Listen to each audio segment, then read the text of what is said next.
Good morning. My name is Pablo Ortiz, and I have the privilege of serving as the Vice President for Regional and World Locations and the Vice Provost of the Biscayne Bay campus here at Florida International University. It is my pleasure to welcome you to FIU's Community Leaders Summit. Thank you for taking the time to be with us here this morning, and I want to welcome all our participants, guests, and panelists to today's discussion. Over the last several years, FIU has been very busy, led by our president, Mark Rosenberg. We've worked tirelessly to ensure that FIU is a real solution center with real impact on our community. Our groundbreaking partnerships across South Florida and beyond are helping us address critical issues such as education, healthcare, equity, and diversity. But we recognize there's still much to do. And today we ask you to help us to continue to strengthen our FIU, and in particular, continue to strengthen our community. And now it is my pleasure to introduce the 5th president of FIU, Dr. Mark B. Rosenberg. Good morning, everyone. It's great to start the week with all of you. We come together this morning in our Community Leaders Summit. We hope that you and your families are safe after the storm and that you are keeping safe as a consequence of this horrible pandemic that we are living through. Before we begin the program, I do want to take a moment to thank you for joining us and to thank all of those who have planned this gathering and of course our presenters. And today we want to shed light on the role of your FIU as a solution center for our community. But before I do so, I want to make four brief points. First of all, this university today, we know more about ourselves than we've ever known before. We are committed to measuring what we do, to finding ways to improve what we do. We have significant momentum. And in part, we see this gathering with you as further enabling that momentum.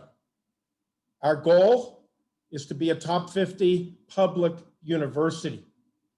And that's within reach, as you will hear shortly from our provost. This is important, not because of the rankings per se, but because we want the very best for our community. Our community deserves nothing less than a top public research university. And that has been our goal for years and years, and it will continue to be our goal. But we've got to find a way to do that by deepening our impact in our community, by ensuring that we don't leave eligible students behind as we continue our progress. We've never had stronger support from our community, from the state legislature, from the governor, from the Board of Governors, and from our own board than today. And in part, that's because we are focused, we have momentum, we are not going to settle for average. We are going to reach as high as we can so that we can enable this community even further than it's already enabled. So during the next couple of hours, you're going to be hearing from some of our leaders and experts. You're going to hear about the university's 2025 strategic plan, how it's leading our efforts as a top 50 public research university. This next Horizon 2025 plan, it seeks to amplify learner success and institutional affinity to accelerate preeminence, to accelerate research and innovation impact, and to assure responsible stewardship. You're going to learn about the health of Biscayne Bay and what our FIU is doing to help address this serious threat to our environment. FIU's Jim Forkran and Tiffany Troxler and many, many others at the Institute of Environment were the first to respond to the unprecedented fish kills and algal blooms recently witnessed in Biscayne Bay. They've taken the lead, participating in town halls and Facebook lives, including a question and answer Facebook entitled "The Science Behind Saving Biscayne Bay." We're going to share details with you about our Equity Action Initiative and our newly created Division of Diversity, Equity, and Inclusion. That will be presented by Vice Provost E.K. Hudson. This new division is created to address inequities at the university and to level the playing field. You're also going to learn about some recent and very significant rankings, including how we were just recognized as one of the top 100 public universities in the country, according to the latest U.S. News and World Report rankings. Our international business program came in #2 in the nation for the second consecutive year. This is the highest ranked program of any university in Florida. Other special rankings by U.S. News and World Report placed us at #13 among public institutions committed to social mobility and #32 among public institutions in best value. That's your FIU. That's our FIU. We are doing this together. And let me tell you, we are very excited about what's happening and what's going to happen. And did you know that this past year, our total research expenditures reached $225 million? And we're going to talk about that and its employment impact and benefits for our community. Obviously, COVID-19, how have we responded? What are some of the major issues? Our experts, Eileen Marty and Mary Jo Trepka and Aneta Roldan, they are not only working directly with us as an institution, but sharing their knowledge with our community and the entire world through continuous media presences and consultations. And as many of you know, we have operated a COVID-19 test site since this spring in partnership with Miami-Dade County and the Miami-Dade County Fair and Exposition. Good partners in this effort. We've tested over 100,000 Miami-Dade County residents, offering a much needed service during this pandemic. And now, as cases are unfortunately on the rise locally and nationally, we're going to continue to provide this service to anyone needing testing. We've also established a Panthers Protecting Panthers initiative to ensure we control the spread of COVID-19 in our university community. So we're showing up, we're working hard to make our community better, despite some very trying months. We have over the last 9 months graduated roughly 12,000 students. We're looking forward to our next graduating class. So the learning process has continued apace. Today, we want to show you what we've done and how our FIU remains committed to the well-being of our Panthers and our South Florida community. So thanks for being with us. And now let me welcome our Provost and Executive Vice President, Dr. Kenneth Furton, who's going to elaborate on the university's strategic plan. Thank you, Mr. President. Good afternoon. Good morning, everyone. It's exciting to be here with you. I'm going to share with you some of the plans ahead, as well as some progress that we've made on this 2025 strategic plan that President Rosenberg and I led the creation of just really just right before COVID-19, and we've continued to make great progress even throughout this global pandemic.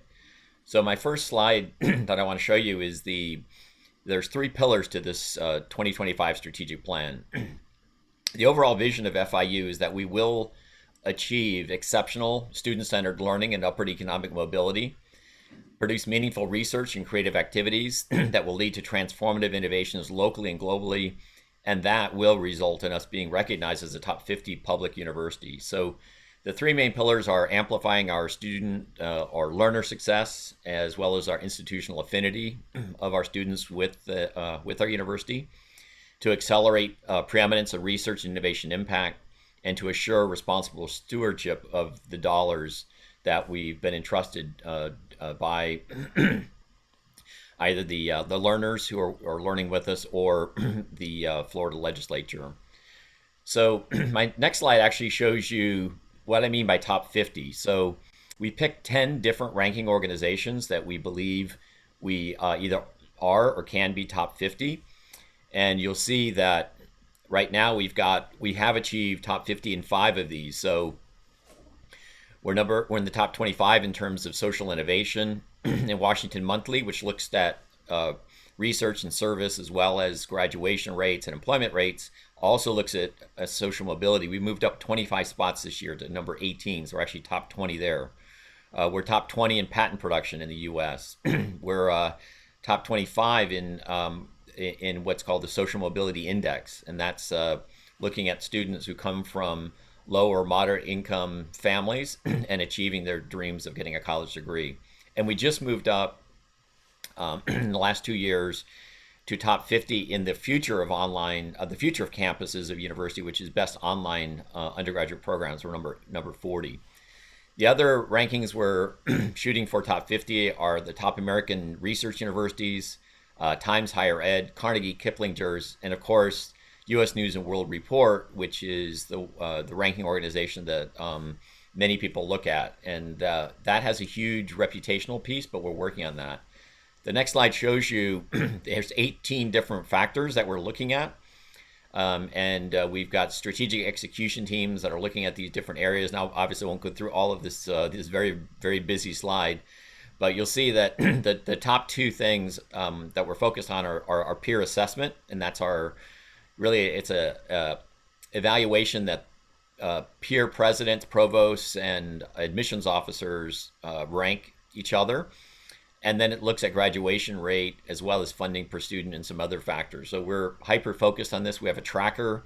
The bottom right of the slide shows you there's a little link where we keep constant update of our U.S. News rankings and where we're going to be. And we moved up. We were the fastest improving university in the state of Florida, one of the fastest improving in the entire country in the past year. My next slide shows you the 20 metrics that are part of the beyond the next Horizon 2025 strategic plan. So the first 10 are focused on student success, and they also align with our Board of Governors performance-based funding. And I highlighted in yellow some of the ones that are being looked at right now in terms of new metrics, as well as increasing some of the metrics that the Florida Board of Governors is doing. And then the bottom 10 are more focused on innovation and research. And on the far right, you'll see that these all align with national rankings that will be impacted. So just, in the interest of time, again, we track each and every one of these metrics. And so it is a very challenging procedure. And we have something called the Communication Protocol for Accountability and Strategic Support, or COMPASS, that Pablo Ortiz is actually the spearheads that every semester keeps us focused on these different areas. This year, or this semester, we're looking at research and reputation and rankings. The next slide sort of condenses down some of this very busy information into what our current rankings are and where are we strongest at FIU. So we identified areas of preeminence as well as emerging preeminence. And these are areas that provide unique learning opportunities for our students that allow us to do pioneering research and engagement, and also expand our financial base, either through federal grants, through auxiliary revenue, or through private fundraising.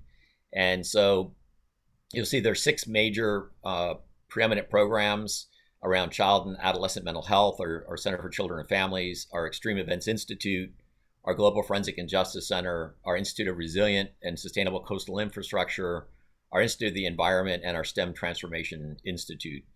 And in the bottom left, you'll see that we're also, as a university, already ranked top 50 in U.S. News and World Report. We're number 13 in social mobility, number 32 in best value, and number 40, as I said, best online programs. And our goal is to achieve top 50 in the overall ranking of universities. Now, how are we achieving these increases? And it's actually through increases in productivity. So one of the areas they look at in U.S. News is expenditures per student. That includes research expenditures. And you can see this is the kind of chart, if you're running a business, you want to see increasing year over year of total research expenditures. The president mentioned we're over $220 million in research expenditures. And to put that in perspective, you might say, well, what does that really mean? The next slide shows you what that means. We're actually hiring people to do impactful research in our community, on our community, and with our community. And you can see, going back 10 years ago, we had less than 1,000 people employed. Now we employ over 4,400 people that are doing this kind of impactful research, helping to change and have a positive impact on our community. The next slide shows you something I'm very proud of, which is this is the per capita research expenditures. So the faculty work with their students, with their undergraduate students, with their PhD students, with their postdoc students to do this research. And you can see the productivity has continuously been increasing to what was about $160,000 per year per faculty member being produced. And this is from research expenditures, getting grants and so forth, to now over $280,000 per faculty member. So the next slide shows you what this has resulted in is that we are the most improved, the highest research growth in the state of Florida in the last 9 years. Right behind us, if you look at it in a 9-year period, was University of Central Florida. And then you might say, well, what have you done lately? So the next slide shows you in the last 3 years, we're also had the highest research growth with University of South Florida right behind us. So you're part of a university in the state of Florida that is producing the most research in terms of increases in the previous years. And the next slide shows you that most of that research is coming through these preeminent programs and emerging preeminent programs. We had a Beyond Possible 2020 strategic plan that identified these preeminent and emerging preeminent programs. Back then, 50% of our funding came from those programs. Now 65% actually comes from those programs. And then the next several slides I'm going to show you are just a little busy, but I just wanted to show, again, these are the preeminent and the emerging preeminent programs. So if somebody asks you, well, what is FIU great at? We're great at child and adolescent mental health, Center for Children and Families. And these are made up of different departments as well as different colleges. And many of these are already top 50. So within the Center for Children and Families, we're already top 50 in psychiatry and psychology. In our Global Forensic and Justice Center, we're already number 18 in masters in criminal justice programs, which is part of that, as well as our nursing program. We do forensic nursing, and nursing is number 42 in the nation. In our Institute of the Environment, we're number 48 in ecology. The next slide shows you Extreme Events Institute in political science. We have top 50, we're 45 in best public affairs programs. In our STEM Transformation Institute, where our masters in education, we're number 45 in the nation. And the next slide shows you some of the emerging preeminent programs in health and equity and disparities, which public health is the leader there. We're number 49. In brain behavior in the environment, translational molecular discoveries, and cybersecurity are other emerging preeminent programs. And then finally, this next slide shows you the 2 other emerging preeminent programs, the Latin American Caribbean Center, which has a number of programs in public administration. We're number 27 in public management and leadership. And in the Wilsonian Public Humanities, which pulls together all of our museums and our humanities programs around public humanities, the impact of the humanities on our environment, you can see we're making great progress in many of these areas, and we'll be top 50 in the coming years with this.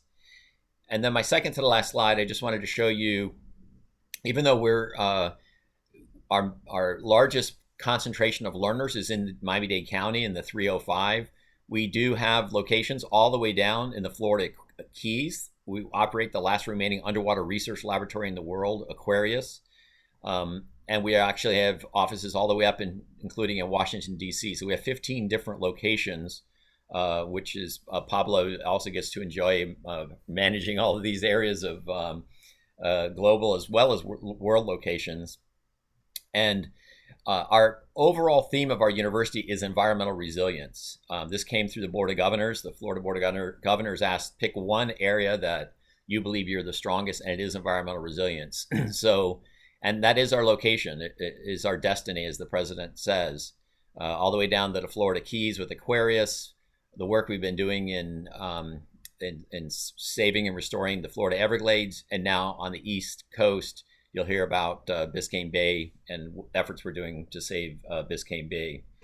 And then the last thing I want to do is show you a video. It's just a 1.5 minute video, which is about our Tropical Conservation Institute, which is one of the locations.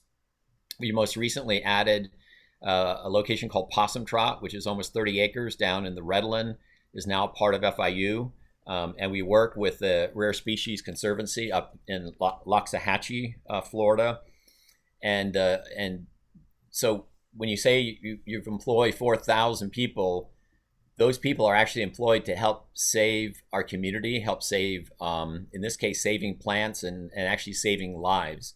And you'll learn a little bit in this short video about flagship species, which in some cases were on the brink of extinction, that are now have been saved through the research being done at FIU. So we'll show this short video and then have time for some questions. Thank you.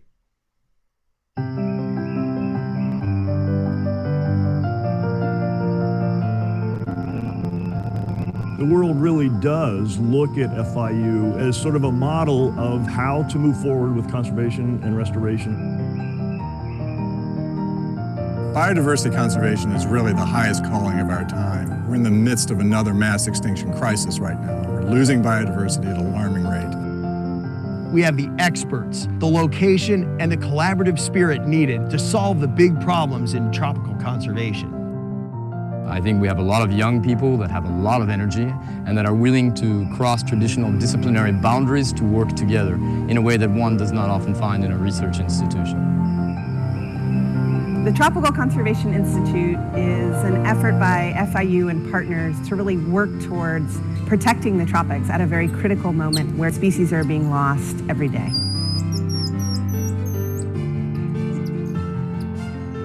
Flagship species that we work with in captivity are at that point where we're about to lose them. They're winking out.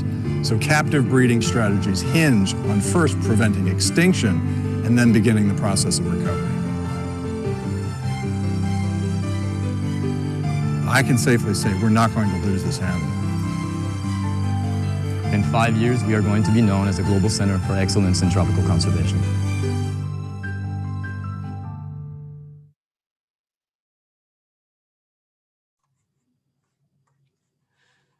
So thank you, President Rosenberg and Provost Furton, for really highlighting the incredible achievements and accomplishments that our university has been able to obtain over the last several years. But we recognize that the work is not done. Let me, before we continue and I go into some of the protocols for today's summit, let me recognize some individuals that have joined us. First of all, let me recognize our Board of Trustees, in particular, our Vice Chair, Roger Tovar, who's joined us this morning, along with former trustees that are also on, our Board of Directors, our President's Council, our Vice Provost Council, and of course, our always important alumni. I'd also like to welcome Senator Ana Maria Rodriguez, who's joined us this morning, and also the Mayor of Aventura, Enid Wiseman.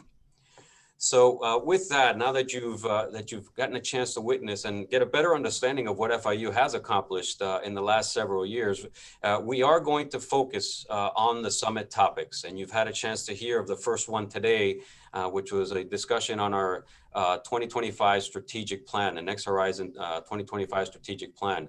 Along with that, as the President mentioned, we are going to be talking about the health of Biscayne Bay, which is a topic that is very important to all of us here. In particular in South Florida, our FIU's Equity Action Initiative, and the impact of COVID-19. And then we're going to spend some time talking about a little known event that recently took place, our 2020 elections, which FIU has been closely monitoring over the last several weeks. And we know and we recognize all of these topics are very critical to the success of our FIU as well as our community. But important to note, and this is why this summit is so important to us, and in particular to the President and Provost, today is not simply about hearing what FIU has done or what FIU has accomplished. It really is about what else FIU can and should be doing. We want to hear from you, our community leaders, so that we better understand how we can better support your efforts and continue to elevate our community and our university. As the president mentioned, we have momentum. However, we must better define what our actions are going to be with your input so that we can continue to provide real solutions to real problems. So each of these topics, the discussions that our panelists will be sharing, will be approximately 20 minutes in length. And we're going to allow for a 10-minute question and answer session following each of the presentations. And we really hope to receive some valuable feedback and recommendations from our participants that are logged on today for the summit. We ask that any questions and any comments be added to the Q&A feature at the bottom of your screen. Do not use the chat feature, use the Q&A feature at the bottom of your screen. And please ensure that your name is recognized on the Q&A so that we can also recognize you as you present your questions and comments. We're going to do our very best to answer all of your questions, and we know they're going to be many questions. As you'll see in these presentations and these discussions, we will be providing you a great deal of information that will surely spark your interest and provoke a lot of questions to be asked. If we do not get to all of the questions, please understand that we will be providing a Community Leaders Summit report 30 days after today's summit that you will all be mailed, and will have a chance to not only review all the slides, but also any additional responses that we have for questions that were not answered. So with that, the format will be as follows. We just finished the FIU's 2025 strategic plan. We hope that you've started asking some questions on the Q&A. We are live, so go ahead and please start asking your questions and making your comments. Both the president and the provost are ready to answer those questions. And that, of course, will lead to the next topic after the Q&A, and that is the health of the Biscayne Bay. That's going to be facilitated by our very own Dr. Jim Forkowin and Dr. Tiffany Troxler. Following the Biscayne Bay Health discussion, we will then move into our FIU's Equity Action Initiative, and that will be facilitated by our Senior Vice President, E.K. Hudson, Dr. Valerie Patterson, and Captain Delrish Moss. After the Equity Action Initiative, we'll move on to the impact of COVID-19, an area that we're all looking at very closely. And that's going to be facilitated by Dr. Eileen Marty, Dr. Aneta Roldan, and Dr. Mary Jo Trepka. And the last topic, as I mentioned, will be facilitated by Brian Fonseca and talking about these 2020 elections. So with that, I see that we've started with one question, and this is from Leanne Tellum. And I will read the question and then open it up to our panelists that are now ready and available, as I mentioned, the president and the provost. So the first question is, given the drastic disruption that COVID has wreaked upon our community and institutions, in what areas will the 2025 strategic plan be updated for this new context so that the strategic alignment is achieved? Let me start, and then I'll turn it to the provost. First of all, we must acknowledge that there is significant pain and suffering out there as a result of COVID, both as it relates to our university community and more broadly in our community and nationally. And that this pandemic is something that we've never faced before, but that clearly it is having an impact on almost every aspect of our lives. And FIU obviously is no exception. Our students have been heroic in being able to continue their studies on one hand, and on the other, we're so grateful to our faculty and our professional staff for finding a way to keep the university moving, open, even if at certain points in time, there were very few people on the campus. But the learning process never stopped. Faculty made a significant commitment to finding ways to improve their learning in the remote context. And our students have found a way to continue the process of learning, even if we all would prefer to have more face-to-face, more on-campus activities, which we are hoping for and planning for the spring semester. So having said that, let me ask the provost to talk specifically about the plan and how the coronavirus has influenced our thinking. Yeah, thank you, Mr. President. Yes, we're actually right in the middle of looking at the as I mentioned, these the pillars of the strategic plan are all impacted by COVID-19. So I'll start with the third pillar first, which is our responsible stewardship. So we know that we're going to have to be even more hyper-focused on learner success as well as the research and innovation impact in our community than we've ever done before, because we know that the finances are going to be impacted by this. They already have been, and will continue to be. The second pillar, which is our research and innovation impact, surprisingly has actually been increased. With faculty working remotely, we've had more faculty writing proposals. We've had more success in getting proposals achieved, and we did receive $32 million through the Florida legislature over the last 2 years to help us achieve top 50 focused on U.S. News and World Report. And we're focusing that in areas including faculty hiring that will help us expand that research component. And so actually we are developing a plan right now where we believe in the strategic plan we were going to have $300 million a year in research expenditures. We can actually achieve $400 million a year in research expenditures. And that brings me to the first pillar, which is the most important, of course, which is amplifying our learner success and institutional affinity. That's where we're most challenged at the moment, because we've been going now more than half a year, initially completely remote and now primarily remote. This spring, we will be primarily in person. At least we will have them, about 80% of our sections will have in-person components. And we're challenged with trying to provide that balance of what the students need and what the students want in terms of in-person, and as well as continuing with the synchronous remote, so that we can get those students to have that institutional affinity. Because we know the longer it goes, the challenge is that the students may not have the same connection to the university. So we need to get them back to campus. We want to get them working with the faculty with appropriate physical distancing and all the precautions that we have in place to ensure that they are able to stay at the university, be retained, and then graduate more quickly. So we're right at the moment not planning on changing our goals, which is to be over 70% 6-year graduation rate and over 60% 4-year graduation rate by 2025. But we're really looking at how we're going to achieve that in this new COVID-19 world, and that's going to be the greatest challenge is getting that right balance of what the students need and want in terms of in-person.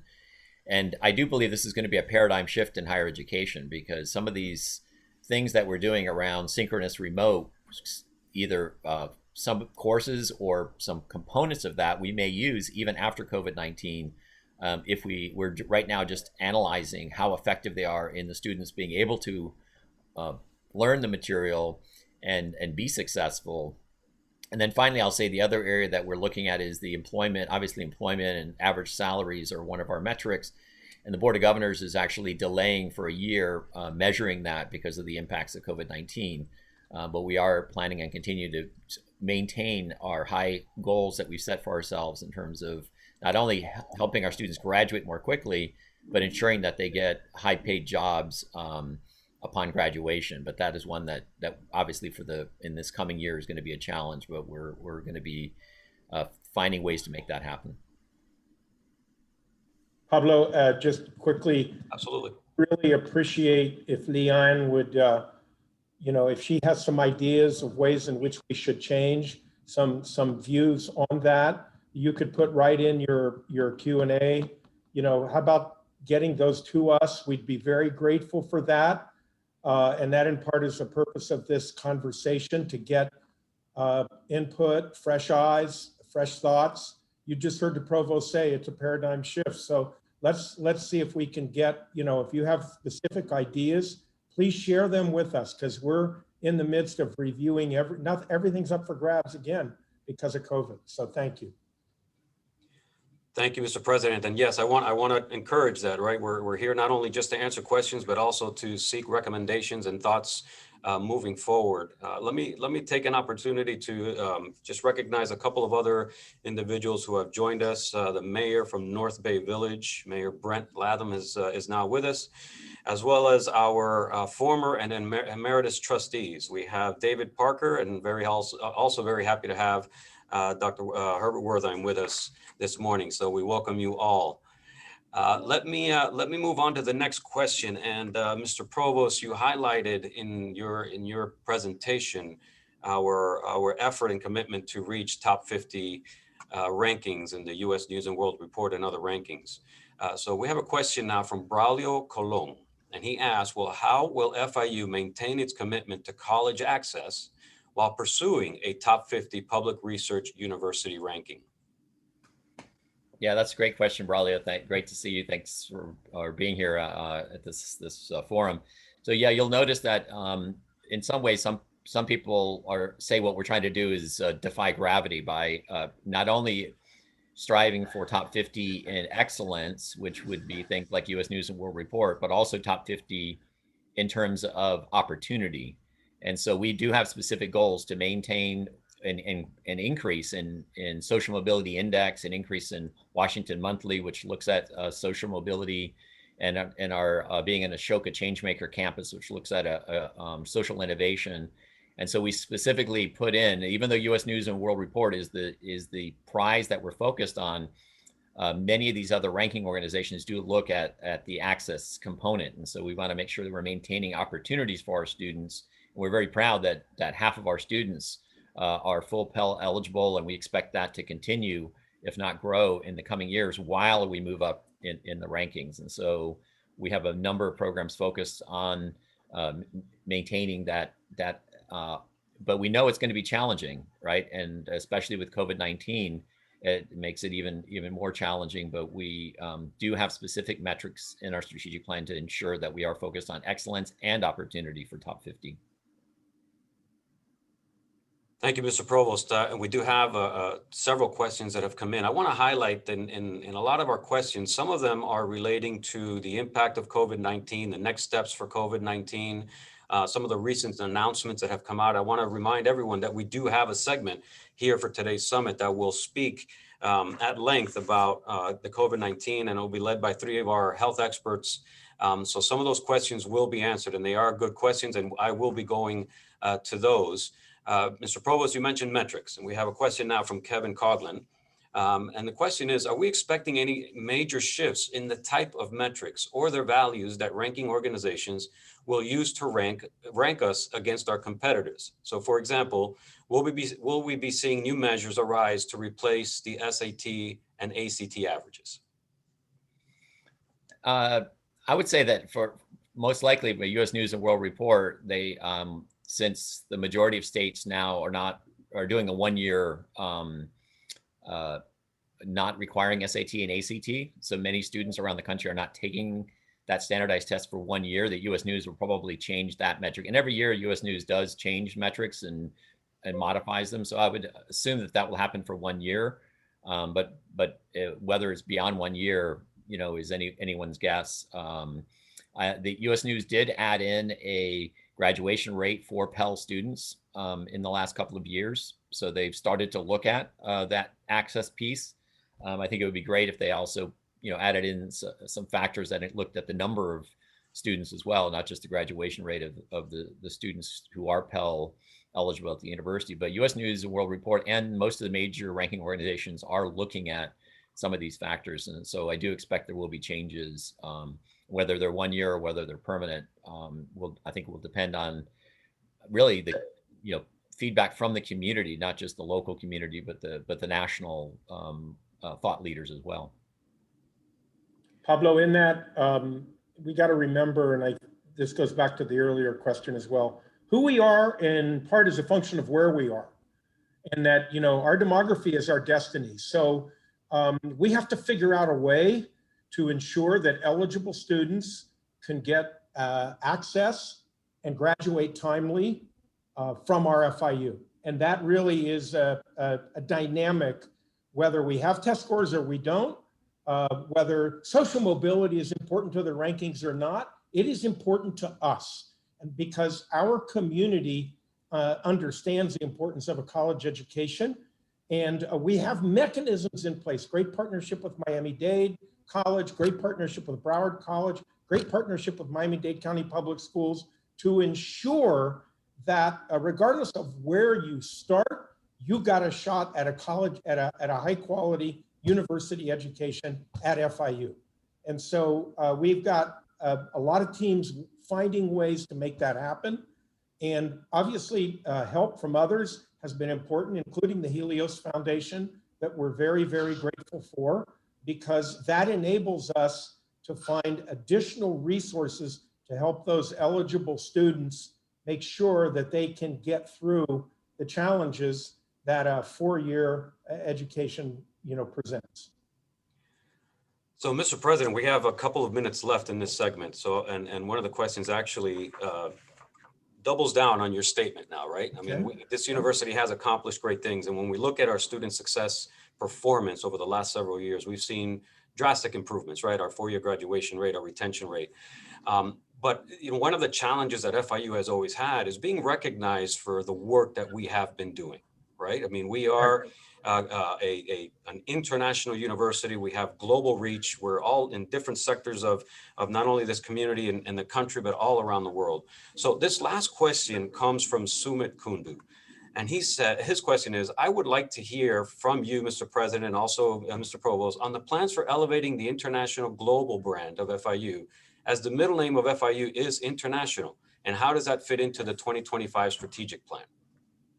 Right. First of all, let me say that we're not resting on our laurels. And we know as a consequence of our diversity, equity, inclusiveness initiative, that there's still a tremendous amount of work to do to level the playing field, to make sure that our stakeholders all feel comfortable and can have additional opportunities to get the educations they deserve. So you're all going to hear about that in a moment. Florida International University. We have a global mandate as a university from our charter. We have a significantly inclined international faculty. We have a significant international presence, but we're not satisfied. And we're not satisfied because we know that in part, the 21st century is going to require from our learners, from our graduates, more greater ability to cooperate with other communities outside of the United States than ever before, and indeed greater necessity to do that. And so we have a range of initiatives now that are, if you will, new, that I'll ask the provost to address on one hand. On the other, we are finding ways to ensure that we continue to be a welcoming environment for international students right here at our FIU, because there's no better experience than for our local students than to meet others from cultures that are far different, to understand who they are, what they're about, and how to cooperate with them in the future. So let me turn it over to the provost. Yes, thank you, Mr. President. Yeah, so we actually, as part of our plan to increase institutional affinity of the universities, we are very focused on our global component. As the president said, we're Florida International University. We've operated a location in Tianjin, China for 15 years now. We've had locations in Italy, in Genoa, Italy, in particular programs. And we do expect in the coming years to actually expand some of our global location in partnership, as we've done with our Tianjin campus. It's in partnership with institutions in other countries, as well as overlaying our virtual campus, our online programs, and maybe beyond this asynchronous online program, we'll have some synchronous remote courses and things of that nature. So we expect to add some additional leadership in this area to grow our virtual campus. And to put that in perspective, when I became provost about 6 years ago, the Medici campus was the largest campus, then Biscayne Bay, then our virtual campus. Now our virtual campus is the second largest campus, and probably by 2025, the virtual campus could be the largest campus of the university. So that's part of that institutional affinity, and it links in many cases with our global presence. And we also know that we can do a better job and should do a better job in recruiting students internationally and helping our students to get to other countries and get that international experience. Because of COVID-19, one of the things we're looking at is we have a program called Cooperative Online International Learning, or COIL. We're one of the largest COIL programs in the entire country. We're also looking to layer that program, which allows a virtual study abroad experience, as it were, with some in-person experience when it becomes safe down the road. And so you will be hearing more about some of these initiatives and some additional specific metrics that we'll be putting out related to our global presence. Thank you, Mr. Provost, in particular for touching on the point of the future of online and how that fits into our strategic plan, because there are questions, and I know that there are a lot of people out there that are wondering what it looks like going into the spring and beyond, and what the university is going to feel and look like after we move on from this pandemic, and how the online environment is going to continue to be an important role for our university. So we thank you for sharing that, Mr. President. Any last comments before we move on? Good. Great Okay, question. wonderful. Great questions. We appreciate the questions. Wonderful questions. And let me just remind everyone that if we did not get to your question, we are capturing all of those. We will be answering all of those questions. We'll be providing you the report once the summit has concluded. But we know that some of these questions we're going to go back to in later segments of today's summit. So with that, we're going to transition now to another very important topic, and that is the health of our Biscayne Bay. And we know that that has been something that has many of us in the community concerned. We have witnessed the impact to our bay from a number of different factors. We've heard our president in particular talk about his passion and our call to action to do something about the bay. So our next discussion is going to focus on that. The health of Biscayne Bay. Can it be saved? What needs to be done? And this segment is going to be led by Dr. James Forquin and Dr. Tiffany Troxler. So Jim and Tiffany, thank you for joining us this morning. Thank you, Vice President Ortiz. I have the unenviable task to follow the provost and the president. But one thing that they stressed was this is a discussion, not a lecture. We have presentation materials to give to you, but we're really, really interested in hearing feedback from all of you about ways that FIU can help understand the environment around us and help manage that environment in a sustainable way. I would like to, so I'm in the Institute of the Environment. It's one of the preeminent programs of the university. And the Institute of the Environment really has three main divisions. One of them is Coastlines and Oceans Division. And I'm very proud to tell you that Florida International University is already recognized as a global leader in the science of coastal environments. And in fact, in the Times ranking of higher education, we came in number 3 in the United States, number 3 in the United States, number 9 in the world in the impact that we make on understanding of life underwater. So we are a globally recognized authority on the science of coastal environments. And we are because we have strategically and purposefully grown in understanding coastal environments since the 1990s. Those of us that were here in the 90s looked around and there was a kind of a missing institution. There was no one really concentrating on the flow of water in South Florida and the impact that water has on coastal environments. So we've grown purposely in order to be able to serve the community with this creation of knowledge. So we're globally recognized and we're also locally recognized. Miami looks to FIU for help understanding and managing the health of Biscayne Bay. Next slide, please. All right, so Miami grew in large part due to the absolutely beautiful environment that early settlers found here. There was beautiful blue water in Biscayne Bay. There was a harbor that could easily be sailed into. There was abundant fresh water, and it was a gorgeous place. Clear blue water, and that blue-green has become a trademark color of Miami. That's the color of Biscayne Bay. That is at the very heart of the development of Miami. That clear water gives us our wonderful palate. It also makes sure that the plants and animals that we rely upon, both for food and for sport and recreation, as well as endangered species, are supported within this very dense urban environment. So without clear water, we wouldn't have the seagrasses and the mangrove snapper that you see here, and the manatees and the corals in southern Biscayne Bay, or that beautiful, beautiful blue that we like so much. If you go to the next slide.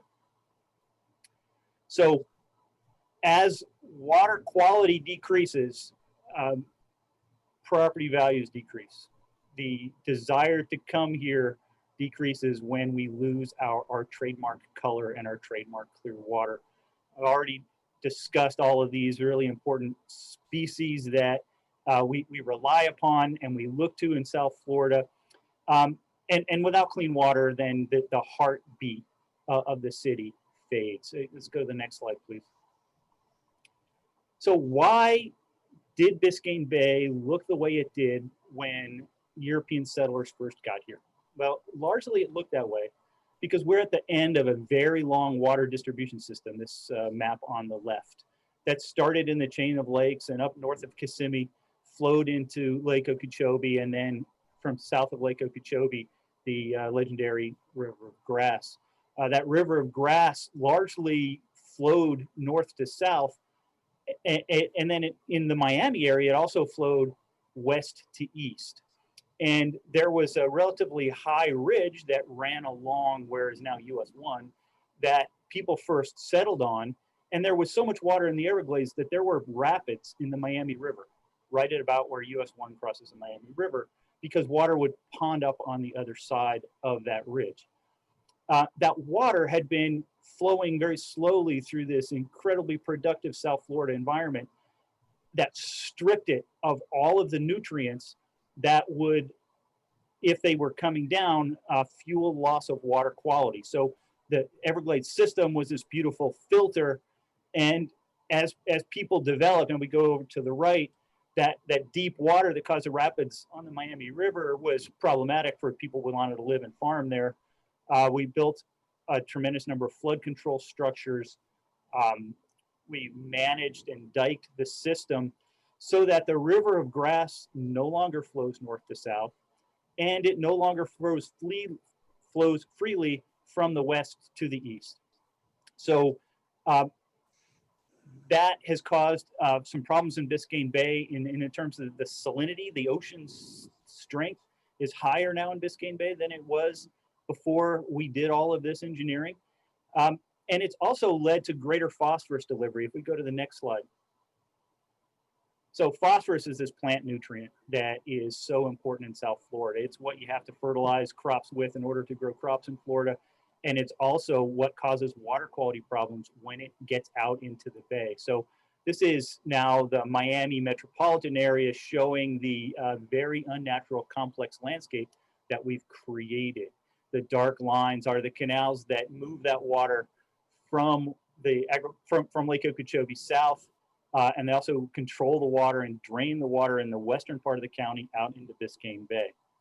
That light pink in there is residential commercial development, and that residential commercial development, people live there. There are over 6 million people in South Florida now, and people concentrate phosphorus, and we put that phosphorus into our sewage treatment systems, and many of our sewage treatment systems actually feed into our groundwater, the septic tanks that are within the system. Also, if you look into the Biscayne Bay part of this map, you can see North Bay Village. I know Mayor Latham is on. Those square islands that are North Bay Village and those oval islands that make up the islands of the southern part of northern Biscayne Bay, those are obviously not natural features. Those are dredge islands that were created in order to create more waterfront property in South Florida, and those have drastically altered the way that the ocean exchanges in and out of Biscayne Bay. Let me go to the next slide. So not only had humans affected water delivery and phosphorus delivery over the last 100 years, humans have also had a larger global impact. And that global impact is now interacting with these new water delivery structures that we've created and phosphorus delivery structures we've created in order to change the nature of our coastal environment. CO2 is rising and rising rapidly. That's that upper graph there. It is, in fact, it's 30% higher now than it was when I was born in the atmosphere. So we're up 30%. The ocean heat content is going up and up and up in response to that increased CO2. This is the greenhouse effect that all of us have learned about.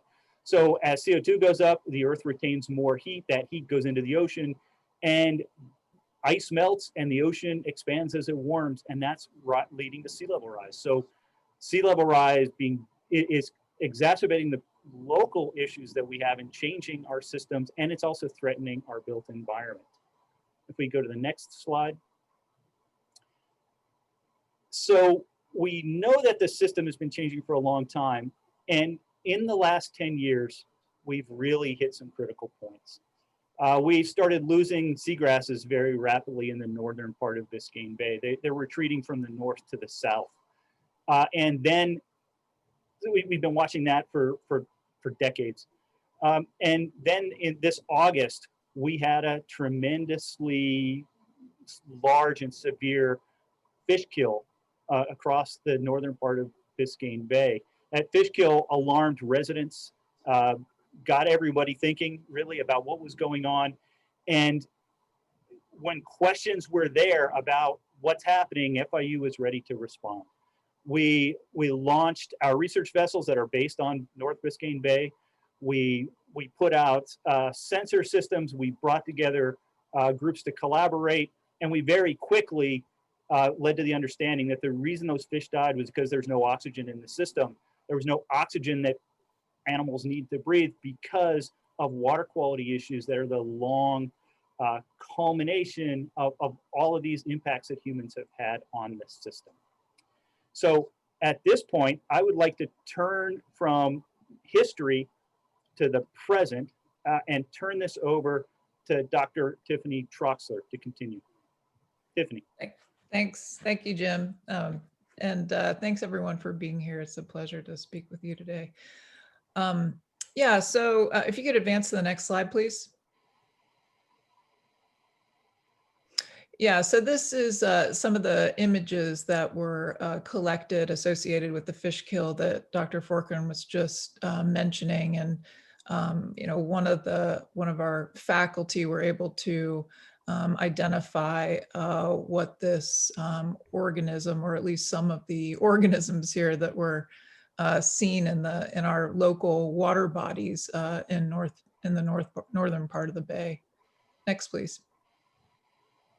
So what Dr. Forkin described was essentially the conditions leading up to big changes in Biscayne Bay and the aquatic environment of Biscayne Bay, and it's fundamentally changing seagrass habitat as we've seen this chronic long-term nutrient loading. And this is essentially a situation in which we're losing large areas of seagrass habitat that are one of the foundational species of our Biscayne Bay aquatic environment.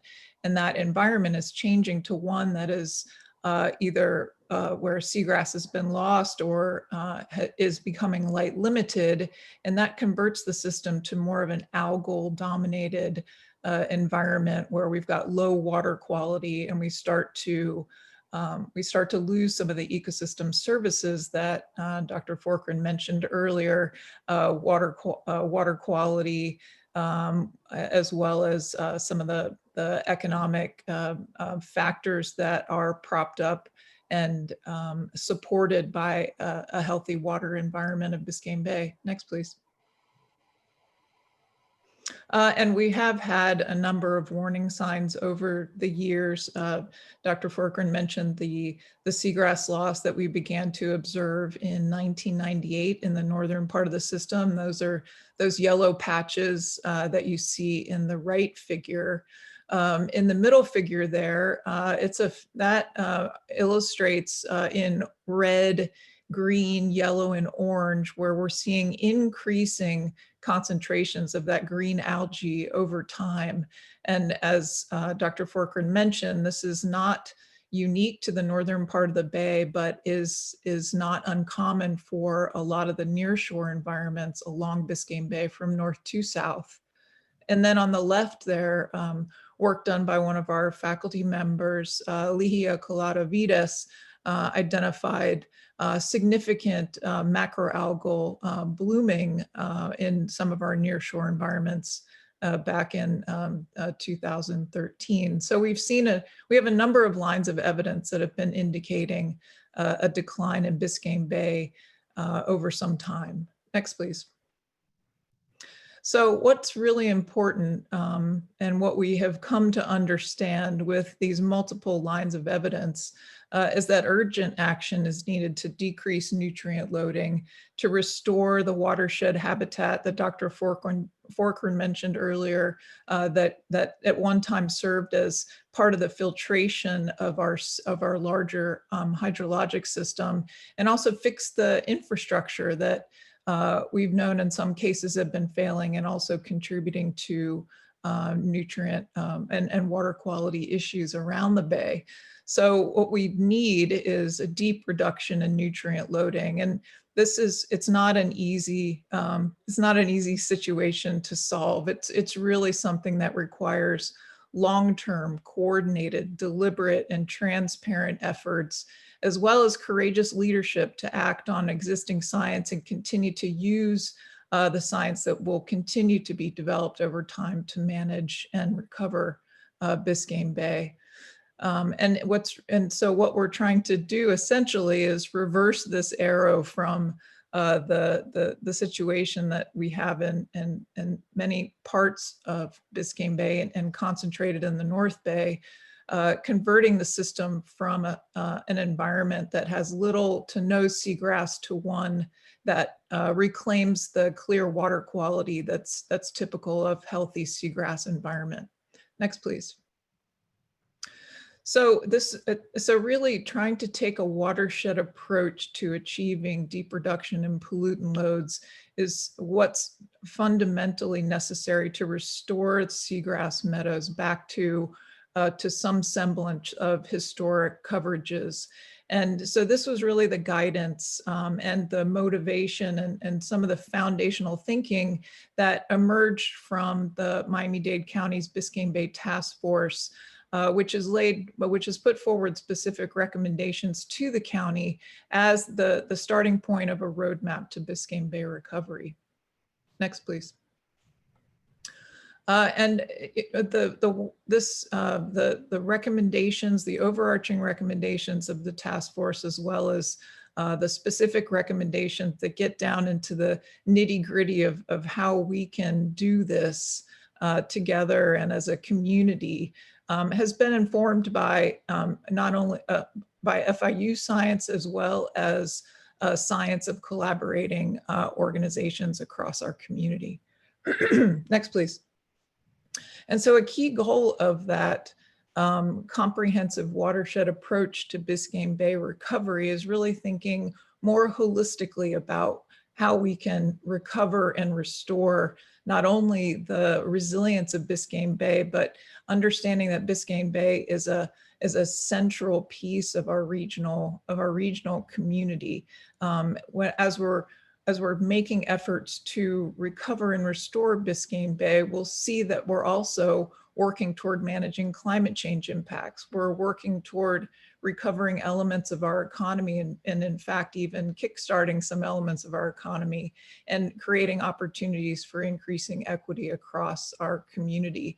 And in fact, if you haven't heard of it, the Greater Miami and the Beaches Resilient 305 strategy, which identifies recovery and preservation of Biscayne Bay as one of the 59 actions laid out for achieving or building resilience across our community, really takes a holistic approach and is also inspired by this holistic thinking, where if we're creating improvements in one area, we can create improvements in other areas. We can get those co-benefits as we're creating and building resilience throughout our community. And FIU and its interdisciplinary faculty are collaborating with our government, academic, and other community partners to monitor progress towards success of resilience building efforts across the region. Next, please. So now we'd just like to talk a little bit about some of the ways in which and other ways in which FIU is supporting Biscayne Bay recovery. So Dr. Forkran, would you like to kick it off to identify any further programs or research or activities that we'd like to highlight with our presentation? You're on mute, Jim. We talked earlier about how "you're on mute" is the buzzword for 2020. Tiffany, there, as you know, FIU has collected lots and lots of data for a long time in Biscayne Bay, and we continue to be reactive in collecting more. The three data slides that you showed about long-term changes in Biscayne Bay, at least 2/3 of that data was FIU collected data that fed into our understanding. We've been very responsive to these new water quality issues up in the upper left-hand corner of the slide. This is one of our next generation water quality buoys. They're telemetered and they have a whole bunch of sensors on them. They're measuring current speed and direction, temperature, salinity, nutrient concentrations in real time and beaming that data back.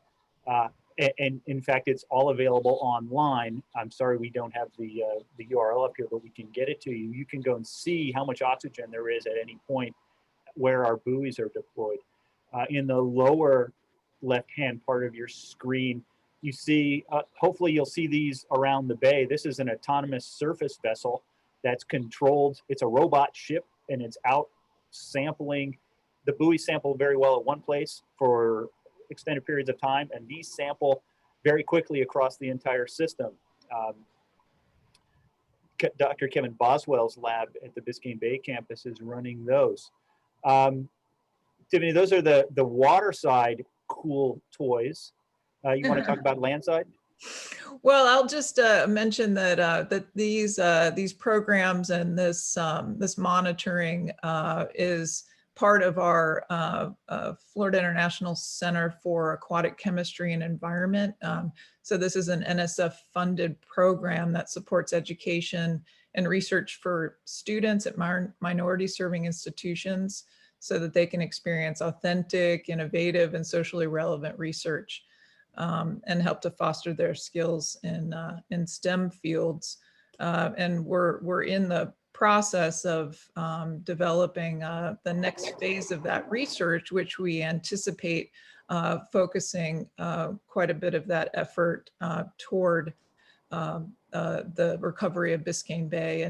And I'll also mention Biscayne Bay campus, which I guess we'll probably talk about a little bit in the Q&A.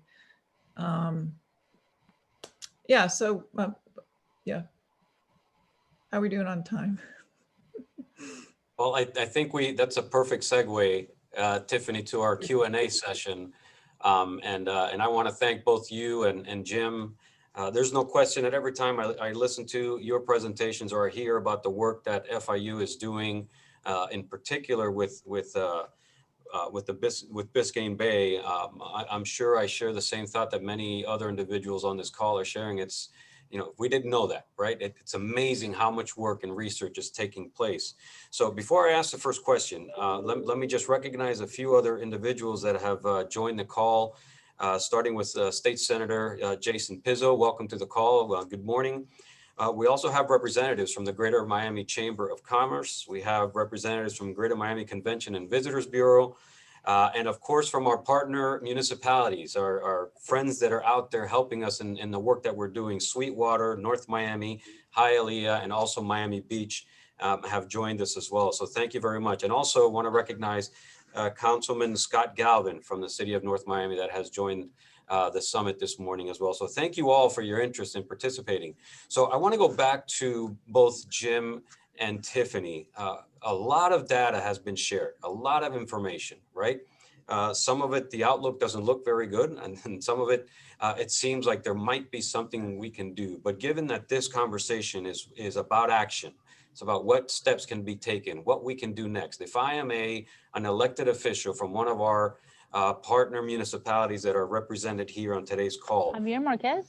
What's the takeaway? What do I walk away with? What are the action items and what can be done, both short term and long term? How can we help each other in advancing this forward to ensure that that we can reverse the impact of everything that's happened so far? Tiffany, you want me to start and then I'll pass to you? Sure, go ahead, Jim. It is not too late. We can save Biscayne Bay, and we know what we need to do. We have to cut down the amount of phosphorus that's going into the bay. We have to improve water quality and reestablish seagrasses. We also need to increase the amount of fresh water that gets into the southern part of Biscayne Bay to turn it back into a more natural system. So we know that those are the things we have to do.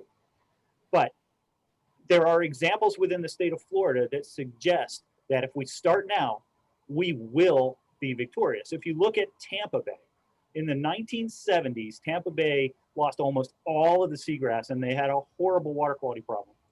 And they had a multi-county compact, multi-municipality compact that started in 1970. They went on a huge nutrient load reduction program because science told them if they did that, water quality would get better.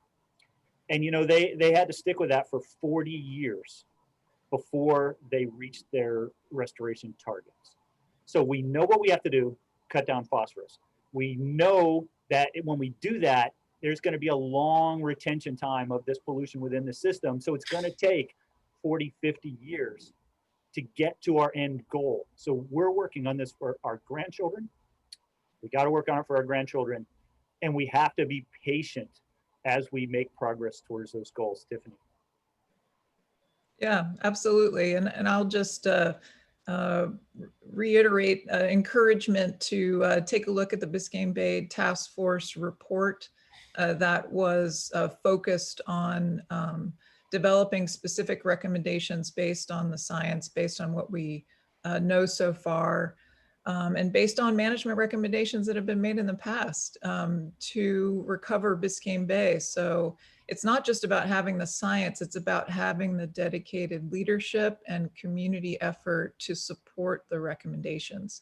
And municipalities can make changes within their jurisdictional boundaries that can contribute to the water quality solution.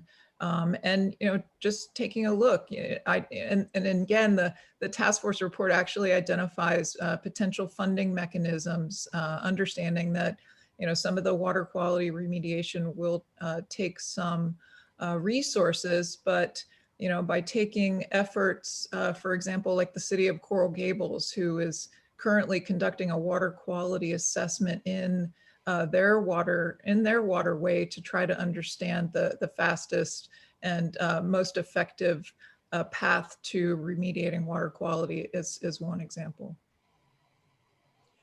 Great, thank you both. And again, we are trying to manage time as best we can. There's been a couple of questions that have come in. Actually, one recommendation has come in from Melissa Mercado Rogers, who asked, in particular to the point about phosphorus, if it can be decomposed with coagulants and collected. And she provided a link for us to go back and look at. So we thank you, Melissa, for that. So I'm going to close it up with what it's a comment/question, and it comes from Lauren Schulman, one of the members of our Vice Provost Council. First, she suggested, in addition to a mayor's task force, that there should be a task force that is also put together by the Greater Miami Convention and Visitors Bureau and all Miami-Dade chambers to have similar committees to provide input and help with these actionable issues. So the questions that she has are somewhat similar to what I asked previously, right? How can, for example, a Vice Provost Council, how can a chamber or a committee how can they help? Is it about planting? Is it about cleaning up garbage? What are those short-term actionable items that they can start with now? Back to your point, Jim, this is 40 to 50 year project, right? And to turn this around completely, but it has to start with day one, step one.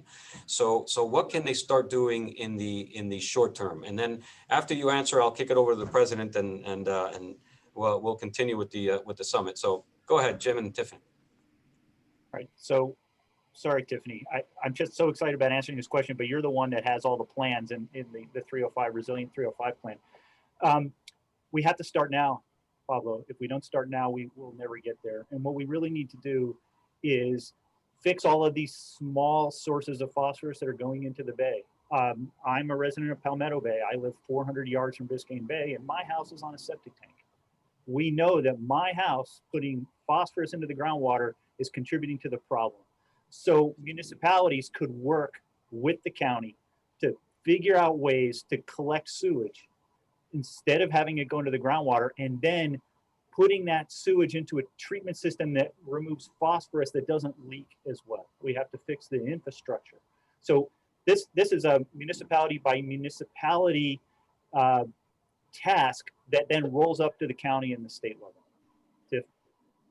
Yeah, I'll just add that our environmental resilience is our economic resilience, and it's with that sort of an educational campaign is critical to some of the success that we should see with the recommendations of the task force. So thank you both, and I see that somebody on the Q&A also provided the link for the Biscayne Bay Task Force report that we could also make available to everyone after the summit is over. But let me finish this segment with the president, who wanted to share a few thoughts on this topic as well. Mr. President? Yes, thank you. First of all, I'm really proud of our team that's been digging out the data and working with the community. Let me step back and just say the following, that we are treating Biscayne Bay as if it is a huge septic tank. And what we know is that this septic tank is failing, and it will have a direct impact upon the community's prosperity, on its job creation. The Convention and Visitors Bureau, the chambers, the mayors all have a stake in this. Let me mention three drivers of the challenge: single-use plastics, fertilizers, and septic tanks.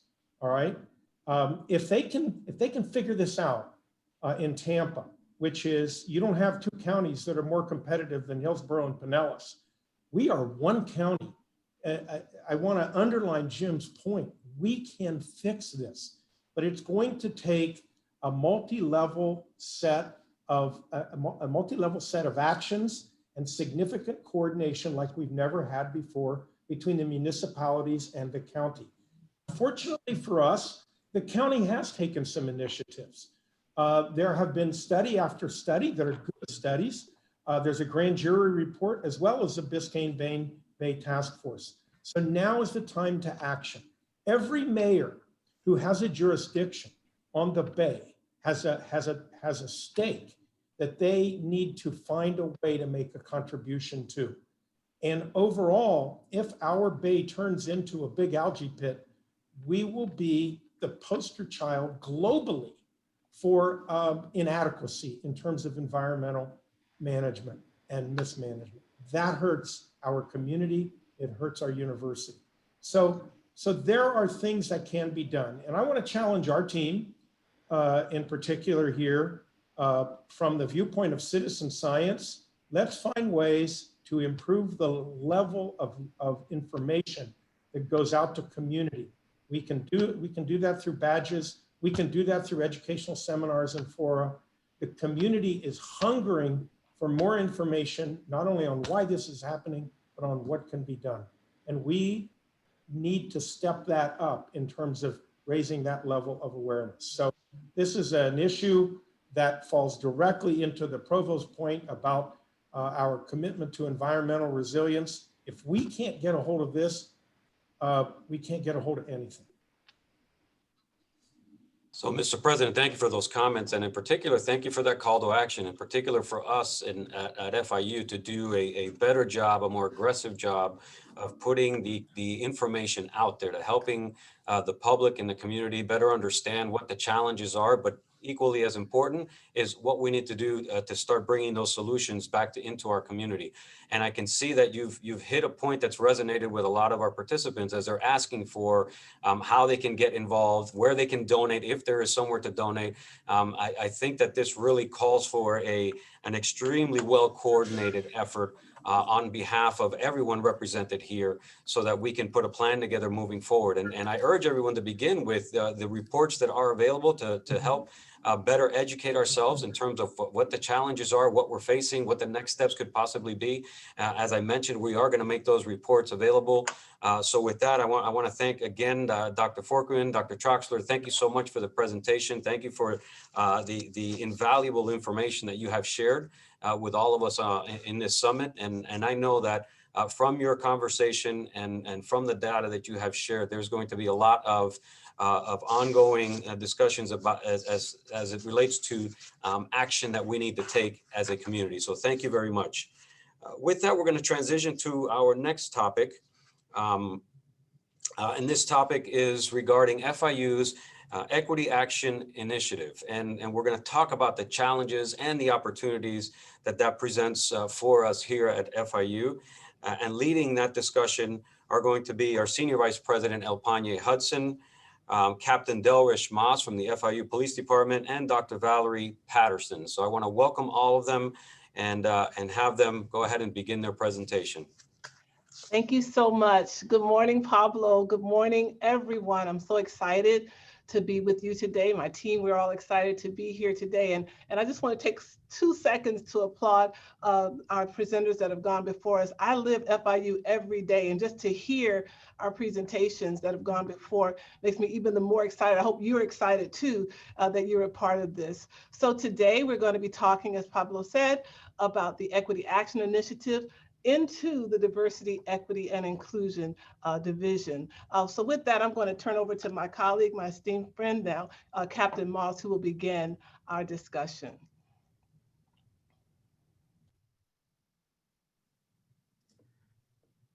Next slide, please. Good morning. I'm Captain Delrish Moss, and you know, back on Memorial Day, earlier this year, seems like forever ago now, on Monday, George Floyd had gone into the Cup grocery store in Minneapolis, Minnesota. He purchased what was in a pack of cigarettes, and it was believed that he gave a counterfeit $20 bill. He left the store, went outside, and the police were called. A short time later, when the police arrived, they found him across the street with some other people inside an SUV. And there was a conversation, then he was taken out of that SUV and eventually arrested and then moved to another location. What happened after that was other police officers arrived, there was a struggle, and in that struggle for more than 8 minutes and 42 seconds, there was a knee on Mr. Floyd's neck, where more than a dozen times he said that he couldn't breathe, and he even begged for the help of his deceased mother. Now, most of us around the nation were stuck in the house because of COVID. We were kind of glued to our televisions, and we saw these horrors unfold on our television sets. And that sparked conversations, protests, and demonstrations around not only the nation, but around the world. FIU responded to that because Dr. Mark Rosenberg convened a town hall where we got to actually talk about those things and deal with the fact that it caused trauma because it laid bare the issues of racism that this country has long grappled with. But what it also did was it led him to actually put together a team. He called upon myself as a former chief of Ferguson and currently with the FIU Police Department, Vice President E.K. Hudson, and also Dr. Valerie Patterson. And he basically put together the Equity Action Initiative, and he charged us to actually put together groups to look at FIU from top to bottom, to look at every aspect of what we do and see how that aligns with not only our strategic plan, but how it aligns with rooting out systemic racism, bigotry, making sure that we were an inclusive environment that could do better and better at every step. And so we were able to get together and not only pull our resources from within and external to FIU with alumni, with community groups, with faculty, with staff, with students, a wide range of people. We came together and we put together ideas. And over a course of about 30 days, that was actually closer to 50 days, we put together a series of steps that we thought would best address these issues. Now, the charge was to make sure that these steps were actionable. The charge was to make sure that these steps were bold. The charge was to make sure that we could push the needle forward in ever improving the environment that we create here. And that's really what we did. Specifically, I'll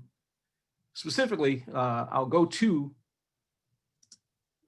it says specifically, I ask that you work collegially and individually to consult with our community, both inside and outside of FIU, during the next month on specific initiatives that will help us improve the climate for and the reality of equality, dignity, inclusion, and belonging. Now, and belonging is very important in this. At FIU, we must root out any semblance of racism, bigotry, or implicit bias. We must work collaboratively to foster inclusion for members of the African American community and other groups who feel excluded from the fairness, opportunity, and equal treatment called for by our mission and values. Please take the next 30 days to review options and initiatives that can help us reform and improve our approach to our work so that we can go forward with a renewed commitment for our institution to play a key role in social justice, equal opportunity. Please examine, consider, and present appropriate initiatives focused on our police, community, access to higher education, and FIU. We expect a proposal that is extensive enough to be credible yet agile enough to be quickly implemented as appropriate. And so we went on that mission and put together what I think was a great team. I had the pleasure of working with a tremendous group of people to put this initiative together. And we're in the process now of moving that needle forward. And with that, I introduce to you my colleague, Dr. Valerie Patterson, who was instrumental, hugely instrumental in this work. Thank you, Captain Moss. Good morning, everyone. It's great to have this opportunity to discuss our work with you. And so Captain Moss actually gave an excellent overview of our work, but I just wanted to spend some time to talk more about the process, because the process of, so in terms of our charge, the process that we engaged in was a very educational and informational process. So as a core working group, we met almost daily. And while we're given a month to complete this work, we're very committed to the work because it became, and it was very personal for us. I still remember receiving a phone call from the president to talk about, to ask about my willingness to serve. And of course, I was willing to serve, and my other colleagues were willing to serve as well, because we all grew up in Miami. We're products of Overtown, Coconut Grove, and Liberty City. And we shared similar interests. We've had similar experiences in both the community and in organizational settings. And so this work became very personal to us because we believe in the mission of the university, and because we believed in the mission of the goals of the charge. So as Captain Moss mentioned, our work our 3-member working group actually expanded to include a larger contingent of individuals also committed to the work, committed to diversity, equity, and inclusion. And the process that evolved was one of that was holistic, inclusive, and comprehensive, and collaboratory. So it offered an opportunity for us to collaborate across both internal and external university stakeholders. And again, the time that we took to deliberate on the process to meet the charge that we were given afforded us this opportunity to look into the possibilities and offer real action steps that could help our FIU begin to move the needle in a way that could possibly and likely garner a national, if not global, attention focused on this work. So, as I mentioned before, it was comprehensive. It required deliberative interaction and consultation. We were intentional. We met as stakeholders. We included deans, faculty, staff, students, alumni, retirees, and members of the business community. We listened, we met, we invited commentary, we deliberated with and engaged each other. Those of us who participated in this process, we deliberated with and engaged each other in our established work groups and produced the content, the necessary content around matters that address systemic racism, bias, and inequity within our university. So we review practices, procedures, data points. We explore, and we also explore best practice associated with diversity, equity, and inclusion efforts. We looked at related research, and we particularly sought the sharing of personal experiences by Black faculty, staff, students, and the community. In my opinion, this effort offers a model that higher education institutions should find useful for addressing barriers and inequities impacting underrepresented groups across all levels of higher education.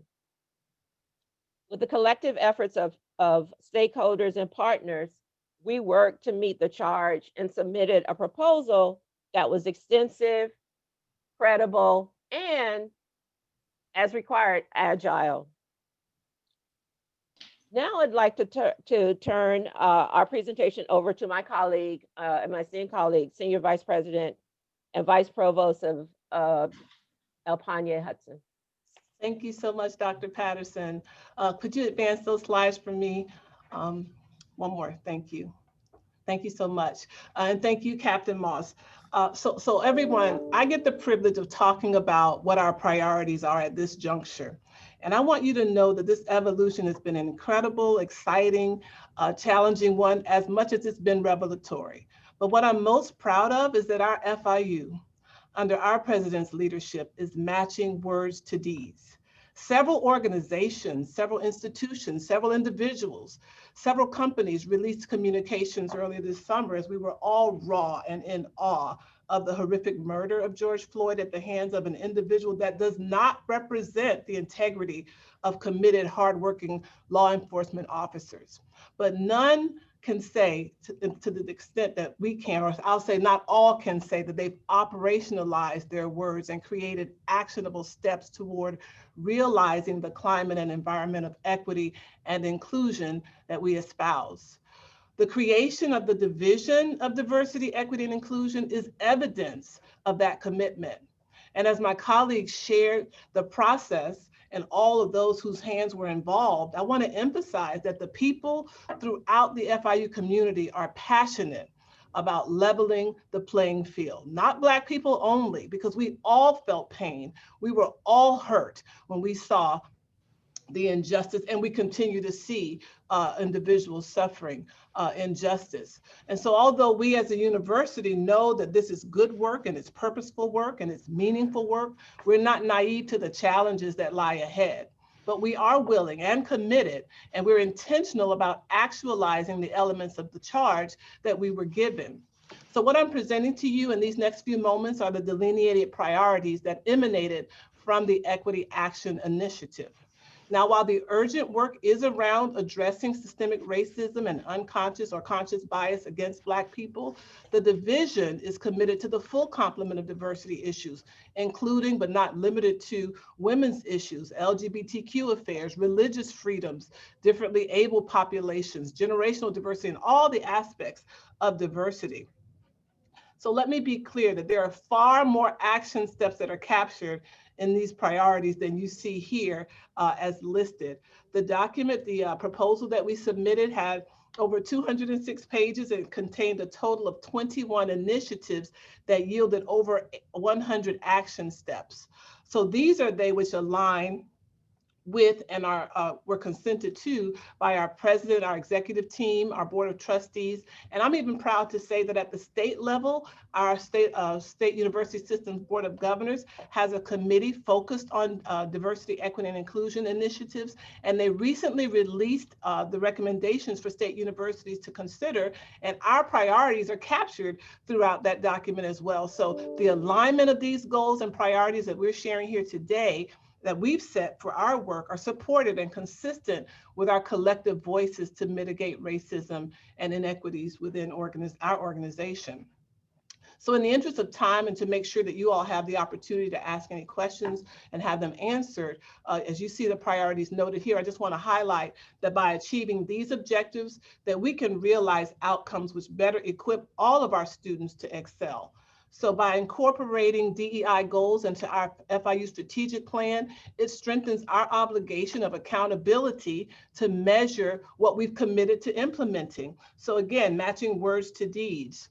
By increasing diversity in our Black faculty, administrators, graduate students, and board presence, we enrich the academic experience for all of our students, especially related to research that shows students of color thrive when they see images of themselves in the academic and administrative roles.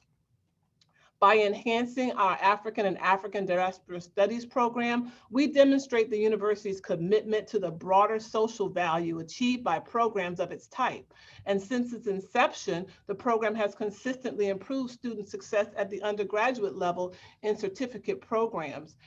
And so we're proud of that. By incorporating DEI in the classroom, we enunciate teaching as a powerful force for change, and having the ability to incorporate DEI curriculum in the classroom provides opportunity to foster an inclusive climate, which not only impacts all of our students in a positive way, it also enables Black students to achieve academic success while experiencing a sense of belonging. You've heard that word earlier, you're going to hear it more and more because that's key to creating an inclusive environment. We are super excited about this work. We're committed to it, and we hope that you'll join us on this journey as we develop and strengthen our presence in diversity, equity, and inclusion. So many things are happening. So many things are unfolding already across the university. So many areas are already doing amazing things. Our College of Medicine has lecture series underway. Carter has assigned DEI advocates that are going to be reporting directly to the dean to ensure accountability measures and metrics are accomplished.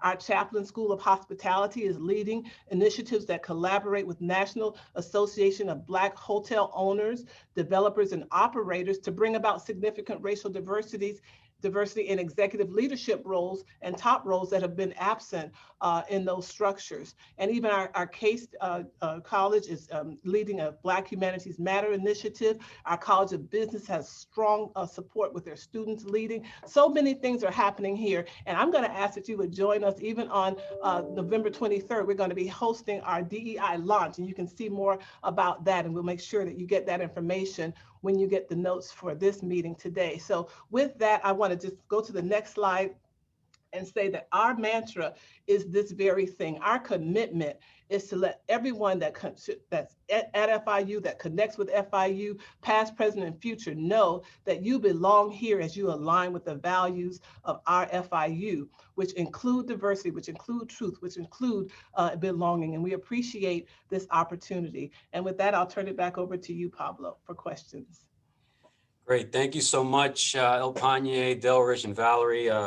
First and foremost, I want to just congratulate you for the work that you're doing. It is so critically important. Being the second largest university in Florida and the fourth largest public university in the country, we know that we can and should lead the way, right? And it's a process that has been very challenging, as you mentioned. We know that this process really began with a period of self-reflection to take a look at who we are and where we are, and in particular areas that we can improve on. And I know that this work is being done for the right reasons, and so many individuals are going to benefit from the outcomes of the efforts in the Equity Action Initiative. But let's go back to the comment that was made about barriers, right? And we heard in terms of the work and the emphasis on making students feel welcome, and in particular those that might not feel that way currently. But this goes beyond our current students, right? I mean, we're looking at now setting up a platform or a culture where future students that are being recruited are going to look at FIU a certain way. And whether these barriers that we're talking about are perceived or they're real, we know that we have to help share that message as part of our recruitment efforts and our outreach. And you know my background in K-12, and I know that there's always conversations, in particular at the high school level, at the middle school level, in terms of where they want to go next. How do you feel this initiative is going to position FIU in such a way where students actually see it as a clear and inspiring pathway for them? And then I'm going to ask you to turn, the second part of that question is, and how do we do the same for potential faculty? How do we do a better job of recruiting faculty that we know are going to help us in terms of our efforts with equity and diversity? So long question, I apologize. It's open to the three of you, but we can start with you, Elpania. Absolutely. Thank you so much. It has everything to do with including our students in the process. We were, as Dr. Patterson mentioned, we met with a wide array of groups and constituents, and our students were a part of that, right? And not just for themselves, but as you mentioned, those that are coming behind. And so our effort to implement the cradle to career process, if you will, is us going into the schools, having those conversations early on, letting our students know, K through 12, that you are welcomed here. We invite you here. We're creating a space for you here in advance. We're doing that with the colleges across the university that are also in there. As I talked about the CASE program, the Black Humanities Matters, that speaks about pathways into our FIU and those things that are going to facilitate that, whether that's increasing Pell access and eligibility or funds for our students to know that FIU is a place for them. And the same principle applies from a different perspective for faculty and non-faculty administrative roles, right? Creating a place and space and dispelling the we can't find qualified faculty, we can't find qualified administrators to come in to serve at FIU, in making our efforts intentional, not being passive about our efforts to recruit Black administrators, Black faculty, Black staff to come here and be part of what's happening at our FIU. So it really pivots on intentionality and focus as we reach out and lend our hand to our community to invite and recruit faculty, staff, and students to our FIU. Thank you. I don't know if Delrish or Valerie, you want to add to that? No, let me just say that I concur and that there have been efforts underway across the university, right, that are targeted and focused on the importance of ensuring that there's equity in the recruitment process, particularly for faculty, and to ensure that as an institution we have the skills, the competencies to recruit the best faculty for our institution, and that we engage in processes and practices that broaden and deepen our searches to ensure that we recruit those faculties. And so definitely important and useful for us as an institution, but this is the work that we continue to build on. And the goal is to, especially for an effort of this type, that we develop we have developed and we continue to build our reputation as a place as an institution of inclusion, right? And so as we build that reputation, it will be possible for us to recruit faculty from across the country and across the world. Absolutely. And Captain Moss, I have time for two more questions, but I think it's important to send one over to you. So much attention has been placed in the last months on police, right? The police departments, actions of police. So in your opinion, as you're engaged in this initiative, what kind of reform, in particular for FIU police, right, or our FIU police department who's out there every day, what kind of reform would you like to see in our FIU police department? What do you see are the opportunities here within the institution? Look, I think that FIU, unique to other police departments, really gets it right. We've done a lot with regard to making sure that we've taken steps that are necessary to create a good community policing structure. And we're also taking efforts to improve on that. One of the things that we're about to start now is, as police officers, young police officers don't hear constantly these cries of racism and systemic inequities. One of the things that we've started is we've developed a training that's actually going to teach some of these young police officers, give them sort of a historic overview that will help them better understand why communities feel this way, and why not only are we faced with the challenges of arguing what's happened in recent incidents, a la George Floyd, a la Michael Brown, these kinds of things, but to look at some of the historic things that communities talk about and are passed down from generations that really need to be addressed and understood so that they can better address these situations when they go on scenes. And so that's one of the things I'm very proud of, and that's one of the things that kind of came out of this initiative. Thank you so much, Captain. And I'm going to go to the last question, right? And as we know, and we heard very early on from the provost, we are an institution that is measured, and we believe greatly in data and in ensuring that our actions actually are carried out.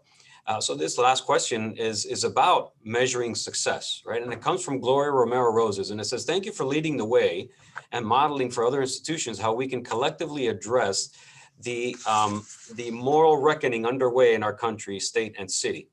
How does the strategic plan envision embedding goals within the culture building efforts across the university that empower our youth and our faculty to lead on that front with their peers? Thank you so much for that question. And again, I'm so proud of our FIU because it's beyond the rhetoric, right? Our provost constantly says what gets measured gets done. And to open up the strategic plan and intentionally embed areas to measure our efforts associated with diversity, equity, and inclusion speaks to that very thing. And so we have assigned DEI strategic execution team members who have the actual goals that are to be implemented into that plan, and they're working hand in hand alongside our entire strategic planning group to make sure that those goals are well written, that they are clear goals, that they are SMART goals, right? That they are able to be measured, that they're attainable, that they are time bound, to make sure that we actually realize them. So we're super excited about that. And it will definitely demonstrate that we've matched our words to our deeds. Well, Lapanya, thank you very much, as well as Delrish and Valerie for your insightful conversation, your thoughtful reflection on where we are as an institution. But most importantly is your commitment to really taking on a challenge and an important task of helping the culture of the university in such a way that our diversity continues to be at the forefront of what we value as an institution. So thank you very much for that. I do want to just revisit a comment you made, or an announcement. The DEI initiative launch is on November 23rd. So for all of you that are on the summit here today, we hope that you're able to join us that day, and we will have information forthcoming. So with that, I also want to just remind everyone, we have two still very, very interesting topics that are coming up. We know that some of you may have to jump in and out and are probably surely interrupted with some calls and some important tasks that you have to do. But we're going to be jumping into now the impact of COVID-19, and we're going to follow that up with a conversation around elections, which has impacted all of us. So we urge you to stay on and continue to send your messages. Do not raise your hand. Unfortunately, it's going to be tough for us to get to those that are raising their hand, but we are capturing those questions on the Q&A. So please, please, please submit your questions, and we're going to get to those either today or at a later date with our report. So impact of COVID-19, right? We're still in it. We've recently marked over 8 months since the last time that we've been fully in person as a community working in our different venues that we have. It seems like a challenge that doesn't seem to ever want to go away, and we're not certain what the future looks like. But luckily, we have three experts that have been heavily engaged, not only on the local front, but on a national scale in terms of helping us all get through this very challenging stage. So with that, I want to introduce Dr. Eileen Marty, Dr. Aneta Roldan, and Dr. Mary Jo Trepka to walk us through what the scenarios are for our community and what the future holds. So let's start off with Dr. Marty. Thank you for joining us.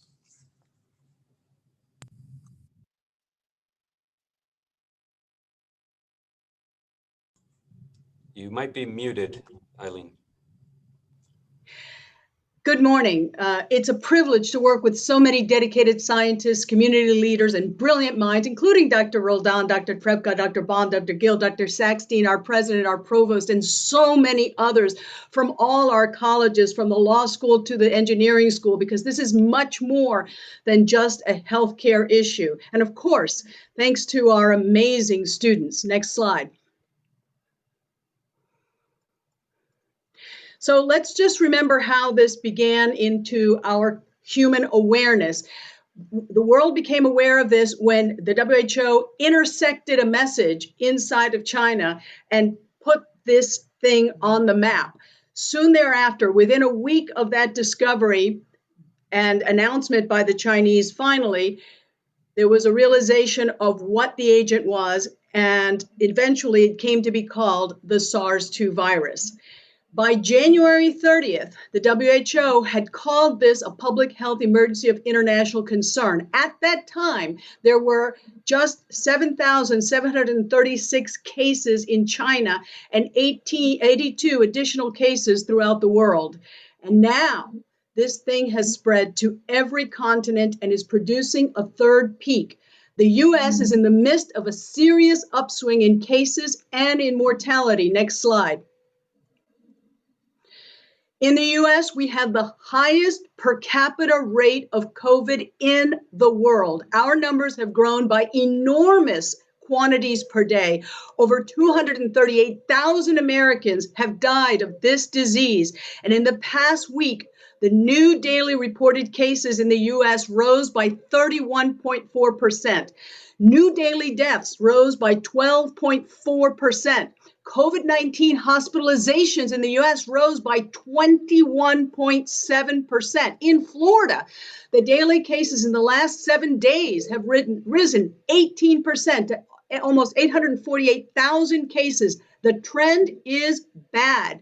We are weeks behind in reporting our death rates, and death, while the worst and by far the most serious, is by far not the only serious consequence for COVID-19 infection. Among long haulers, many will suffer consequences for the rest of their lives, affecting them, their families, their communities, our nation, our economy, and our world. This is a very serious pandemic. Next slide. And the predictions from our leaders, our public health leaders, has been that this fall and winter will be horrific. And it's only getting worse. We must put a lid on this because right now it's leading to overcrowding and has already led to overcrowding in many states, and it's going badly in that direction for us as well.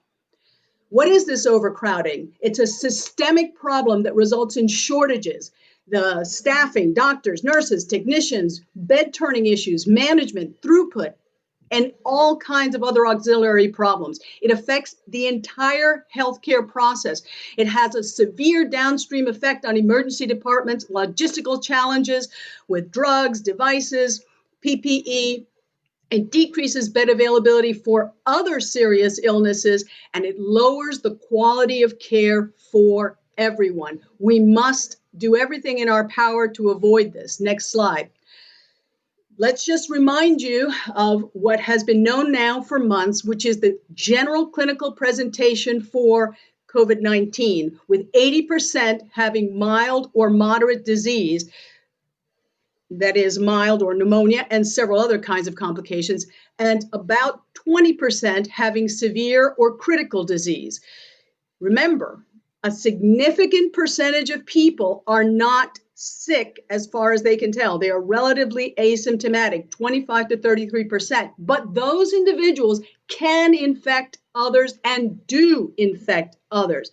Moreover, studies have shown that there are repositives at a rate of as high as 17%. Next slide.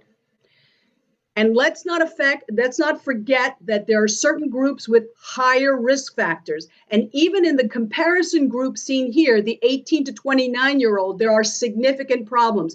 But look as you spread away from the 18 to 29-year-old, look that by the time that someone's in their 50s to 64 years, they have a 4 times higher risk of hospitalization and a 30 times greater risk of death. Go on, next slide.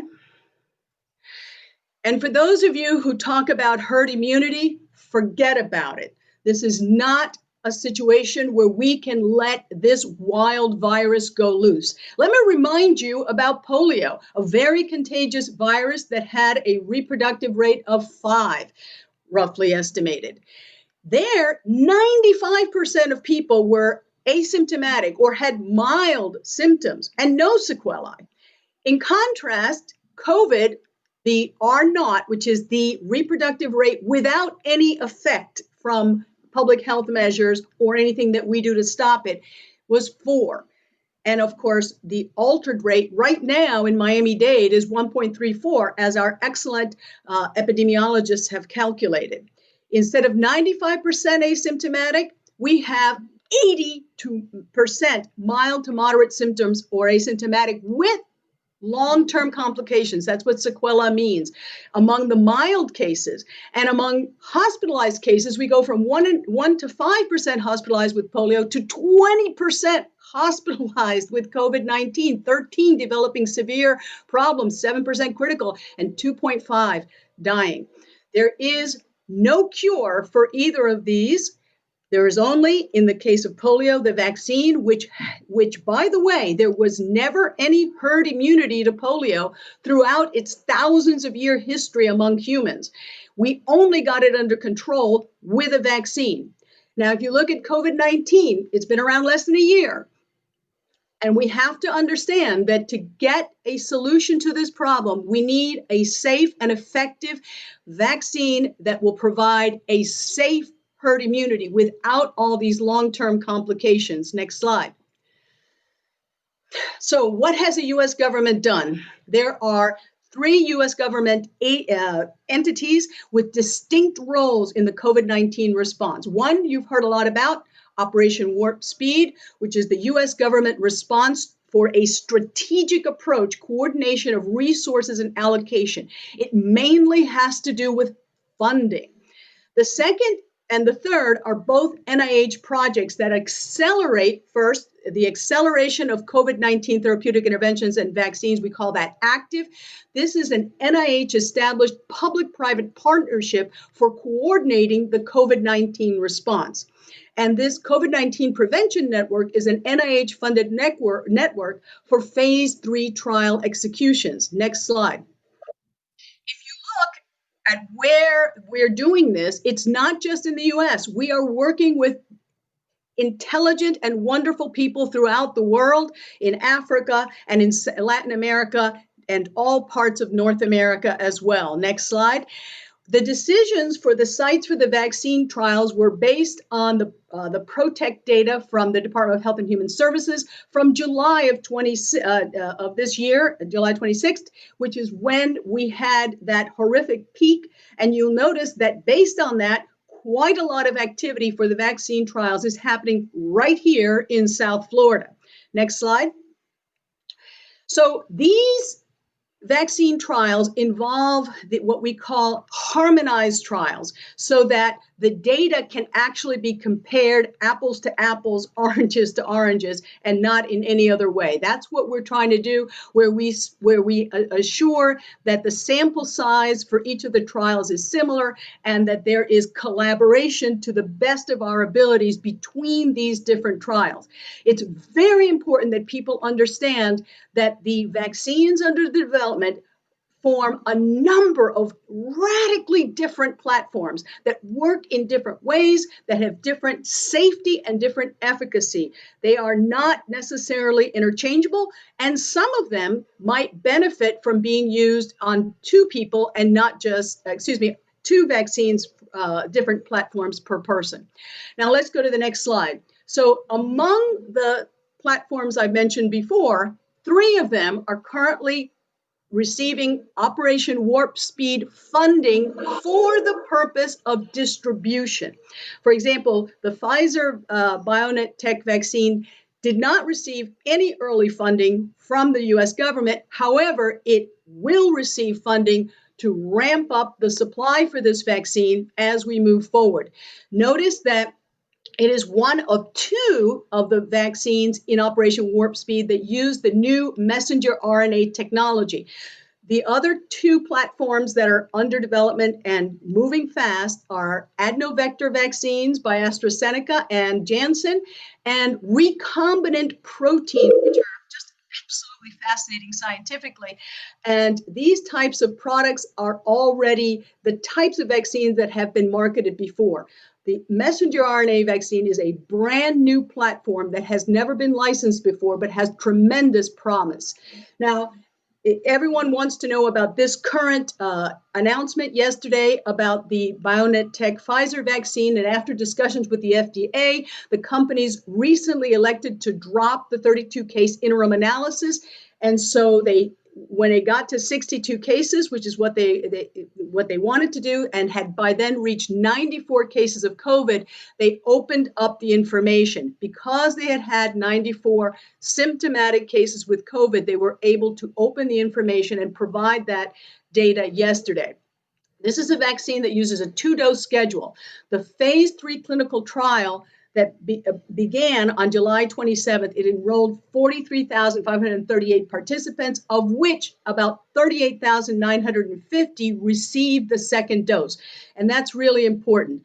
So this study has evaluated the potential for the vaccine candidate to provide protection against COVID-19, and it's quite encouraging news, but there's still a lot of safety issues pending. So what is the detailed safety profile? What was the spectrum of the clinical disease in the placebo group of infected by the virus? How many severe cases of COVID-19 were in the placebo group?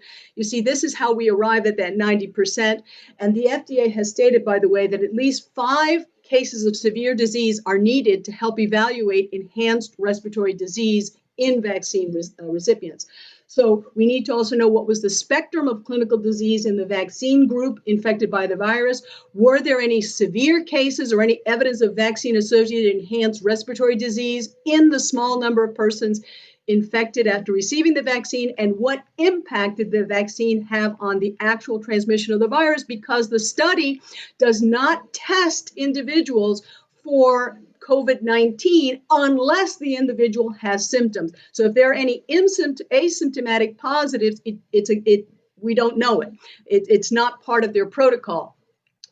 A 90% efficacy is very encouraging, because if you had a 60% efficacy, you would practically have to vaccinate every single person on the planet for it to have a significant public health effect. With a 90% efficacy, you don't have to get to that level of every single person vaccinated to have a significant public health effect. But we do need to know if there are asymptomatic positives in that group, and we don't right now. Next slide. So the last thing I want to tell you about are the monoclonal antibodies for both prevention and treatment. This is a technology that is absolutely fascinating. The background on this is to use the types of antibodies that have been found in some people with convalescent plasma and proven to be extremely effective at targeting the virus where it hurts the virus the most. And then those are engineered in these human mouse models. These antibodies are long-acting. So someone receiving a dose of these monoclonal antibodies, like the Regeneron version, they can have protection for 3 to 6 months. And this provides a lot of benefits. It's a critical bridge until there's a vaccine available. It buys us time. It's better for some who are not good candidates for a vaccine. It offers immediate protection for anyone who's exposed or unvaccinated. It can inform the best way to select the best vaccine. And you don't need as many individuals in the clinical trial in order to be able to move forward with it. So right now we're targeting this to high-risk subjects, the elderly, the healthcare workers, and people who are not good candidates for receiving a vaccine. And that concludes my portion of this presentation. Thank you, Dr. Marty. Go ahead. So I'm going to take over now and talk about what FIU has been doing in terms of research and service to help combat the problem with COVID-19. So first of all, I'd like to talk about some of the prevention research projects that are ongoing. We have 6 projects within our College of Public Health and Social Work that are trying to address problems in terms of people's misconceptions about COVID-19 risk, issues related to testing and vaccination. It's thrilling that we're seeing some good news now with our vaccines, but the vaccines won't do us any good unless people are willing to be vaccinated. And so that's what's at least 4 of these projects are involved in. For example, Dr. Wagner's virtual town halls initiative, which is going to go through its dry run next week, is trying to educate the public about how vaccines even work and what people need to be thinking about and why they should consider getting the COVID-19 vaccine. Now, all of these projects are very new projects. Most of them have just received NIH funding within the last month, really, and they're just starting. And the investigators are very interested in collaborating with the community, and I'd be happy to hook up anybody who's interested in collaborating on these projects with the leaders of those projects. Next slide, please. Well, of course, COVID-19 has not just affected us due to becoming infected with COVID-19, it's affected many different aspects of our life. For example, it's affecting people's healthcare access. And we have 3 research projects that are related to people obtaining HIV care, as well as HIV pre-exposure prophylaxis. These are led by Dr. Ibanez, Dr. Devieux, and myself. And we're really concerned that we might see a resurgence of HIV if people are not taking their medications like they should be taking because of problems with healthcare access. Additionally, there's a lot of problems with substance use and mental health due to all the stressors of this pandemic.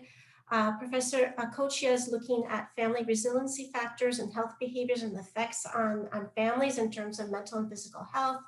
Professor Cano is looking at alcohol use and mental health care outcomes among Latinx immigrants, and Professor Comer is looking at the impact of school closures on family functioning and child adjustment. Next slide, please. And we have even more projects that are looking at health disparities in COVID-19. Professor Japsher from the School of Medicine is looking at how telemedicine during COVID-19 might actually be helping to address some health disparities. Professor Wagner and Professor Cyrus are looking at the impact of macro and individual level disparities on COVID-19 outcomes. Professor Sanchez is looking at the effect of COVID-19 on Latinx immigrants. Professor De La Rosa has formed a collaboration with an academic institution in the Dominican Republic. And then finally, Professors Sutherland and Troco are looking at how COVID-19 has affected substance use and mental health on adolescents in Miami-Dade County. Please. So there's also been efforts related to treatment. The Biomedical Science Institute is using artificial intelligence to identify FDA-approved drugs that could be repurposed for COVID-19. There has been a multi-college FIU-wide effort to do 3D printing of face shields. They have produced over 10,000 face shields and distributed them to Florida medical facilities, first responders, social service agencies. FIU has produced and donated 28 ventilators. The FIU's Florida Small Business Development Center has been assisting small businesses in obtaining bridge funding. And also, Professor Razi is working on a platform to help support innovation and manufacturing of essential medical equipment through networking, and that is a National Science Foundation grant that she was just awarded. The next slide. Now, there have been a lot of efforts by faculty, students, administration, staff to help our community with COVID-19, but I want to highlight one particular area, namely our hospitality industry, because it probably has been one of the most impacted industries due to this pandemic. The FIU's Chaplain School of Hospitality and Tourism Management faculty have estimated the losses of our hospitality industry in Miami-Dade due to COVID-19 and estimated it at $3.36 billion. In response, the FIU Chaplain School of Hospitality and Tourism Management has started a relief fund and has been able to raise $1.6 million so far to help independently owned restaurants and bars, and is administering a $5 million county program to provide relief to the industry, and is also developing training programs to help laid off industry workers to gain skills. So again, these are just examples of some of the works that has been going on, and I would now like to ask Dr. Roldan to talk about our Panthers Protecting Panthers program. Thank you so much, Dr. Trepka, for that introduction. And it's truly a pleasure to be presenting today the FIU efforts combating COVID-19, both on the impact in our campus as well as in our community. As we all know, early this calendar year, a novel virus impacted populations globally. It swept across Asia and Europe, devastating health, economies, and society. Due to FIU's global involvement, FIU leadership took the lead and developed a repopulation plan that includes measures to prevent community transmission through a shared responsibility and compliance of faculty, staff, and students. This presentation will highlight our efforts and focused on prevention and diagnostic testing. First slide, please. Until we effectively have a vaccine and/or better therapeutics, prevention is the key to reduce transmission of the virus. P3 was developed in conjunction with CDC guidelines based on evidence-based guidelines in order to mitigate risk and reduce transmission of the virus on campus.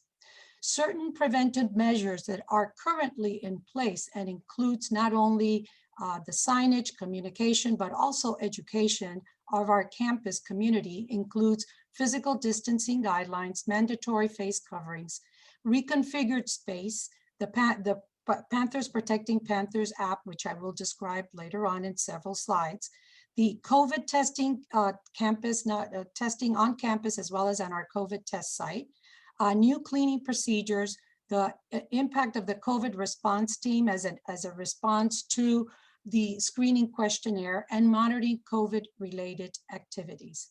Next slide, please.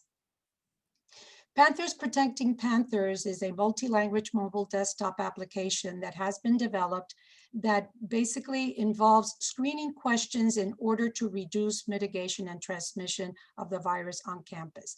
Every faculty, staff, and students are asked to respond to certain questions that are in alignment with the CDC guidelines to mitigate exposure of the virus. Next slide, please. Employees and students are asked to be able to answer these questions prior to coming onto campus. Once they ask these questions, and by the way, the questionnaire is available in English, Spanish, and Creole. Next slide, please. Certain questions include such things as if you have been exposed to anyone that has been tested positive in the virus, have you have certain symptoms, which are symptoms that normally you wouldn't have. We do understand that the symptoms of COVID-19 are very similar to the flu symptoms. In fact, This fall, as we all know, we do have the challenge that individuals may have allergies or may have flu-like symptoms that may be confused with COVID. This is the reason why this questionnaire is very, very important for individuals to respond to, so that the COVID response team is able to contact them and be able to have further information and medical history and or history of why the symptoms have appeared. Next slide, please. Basically, what happens after the questionnaire is filled is you will get either a green check, which means that you are good to go on campus, or you will have a yellow, which will then says monitor, stay home and monitor symptoms if some of the questions that you have responded to may have some ideas that you may have been exposed and or may have another flu, or the red, which at that point, the COVID response team will be contacting the individual to ask them further questions in order to mitigate further transmission on campus. Next slide, please. So what do we have now? Prevention is still the key. And this is the reason why we have implemented these tools so that we mitigate as much as we can the exposure of the virus on the campus. However, we do have diagnostic tests that we are currently having on campus as well as at our COVID test site. What are the diagnostic test criteria for patients with or without COVID? Not everyone needs to get tested.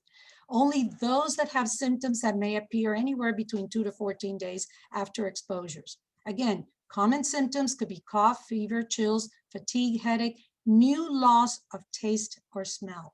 And that is specifically one that is very, very particular to COVID, nausea, vomiting, or diarrhea.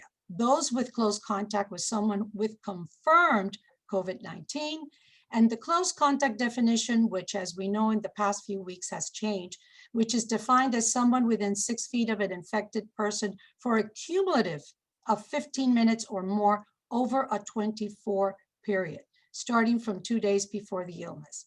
Also, anyone that is referred by the health provider, and it's very important that anyone that gets tested should be quarantined until results are received.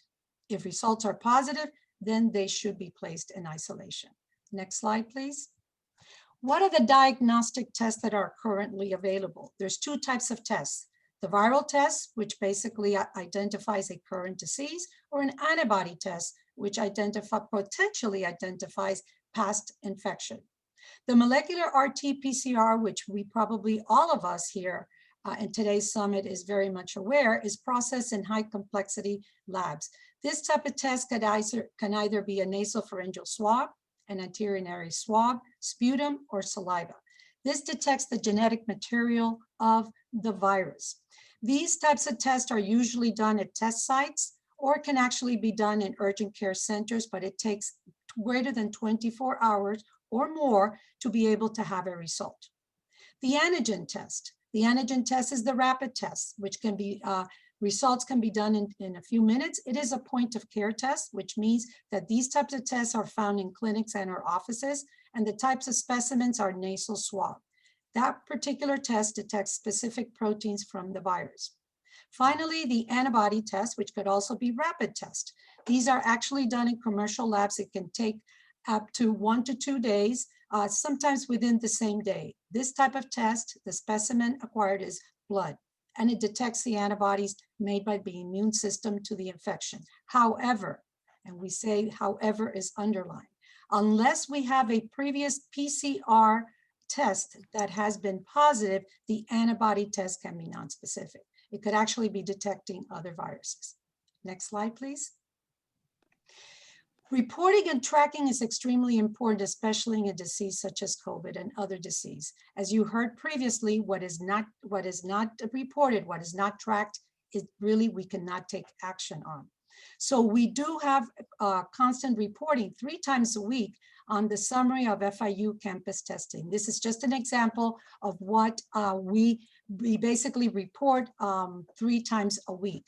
Currently, we have tested 4,200 we have administered 4,200 tests in our student population, which is divided between the RT-PCR, antibody, and antigen. We have administered over 1,100 tests to our faculty and staff, again, with the same type of test. And we have actually administered over 600 tests to our community patients that come to visit our clinics. It is very be mindful that our clinics remained completely fully operational throughout our remote work time. Next slide, please. Finally, this is one of the things that I feel very proud of, and it truly is a testament to what FIU is to this community. And it is the Miami-Dade Youth Fairgrounds Tamiami COVID test site. On April 18th, there was a collaboration between county, state, and FIU to manage the COVID test site at Tamiami site. I am very happy to say, and as our president initially stated this morning, we have administered over 100,000 tests to the Miami-Dade residents. This is an incredible force. It is when people come together and collaborate and are truly focused on our goal, which is the health and the wellness of our community. Next slide, please. This is a report. We have been closed, by the way, in the past few days because of tropical depression, tropical storm Eta, but this is the updated report as of November 6th. And again, total tests administered through day 199 has been over 100,000 tests. We are currently administering over 1,300 tests a day. And basically, the type of test that we are currently administering is a self-administered provider observation saliva swab. Next slide, please. So in closing, FIU has led the way, creating partnerships, working tirelessly on prevention, education, communication, and testing. It is a testament to our commitment to our community. Now I would like to extend my greatest appreciation to all my colleagues, to the FIU leadership, and I'm very proud in days like this to be reporting to this great service that we give to our community. I'm very proud to be a Panther. Thank you so much. Well, thank you very much to all of our presenters, Dr. Marty, Dr. Trepka, and Dr. Roldan. As always, your information has been just an incredible amount of knowledge that you've shared with us. We have run into a bit of a time crunch. We don't have time for questions. We have a comment that I want to reinforce. I think on behalf of everybody that's on this this call and participating in the summit is a very, very special thank you to all of you, right? In particular, Dr. Marty, you were highlighted, but I know with all of the work that's taking place behind the scenes in helping our community get through this, helping our country understand what we're dealing with. So we really want to thank you for your tireless effort. You know, being one of the individuals that's part of the emergency operations calls for the university, I witnessed the endless amount of work that you have all taken on during this pandemic, 7 days a week, and really, as I said, helping us all get through this. So we thank you so much for the information that you've shared. There are some comments and some questions on the Q&A. As I mentioned, if we don't get to them here live, we will be getting to those questions and answering them to the best of our ability. But again, we're promising to stay on time here. And these just happen to be topics that we could spend 2 hours on, 3 hours on each one, right? There's so much that we still want to learn and hear about. So with that, we're going to transition to our last and final topic, and that is regarding our elections. And as we know, it's been quite a momentous occasion over the last several weeks.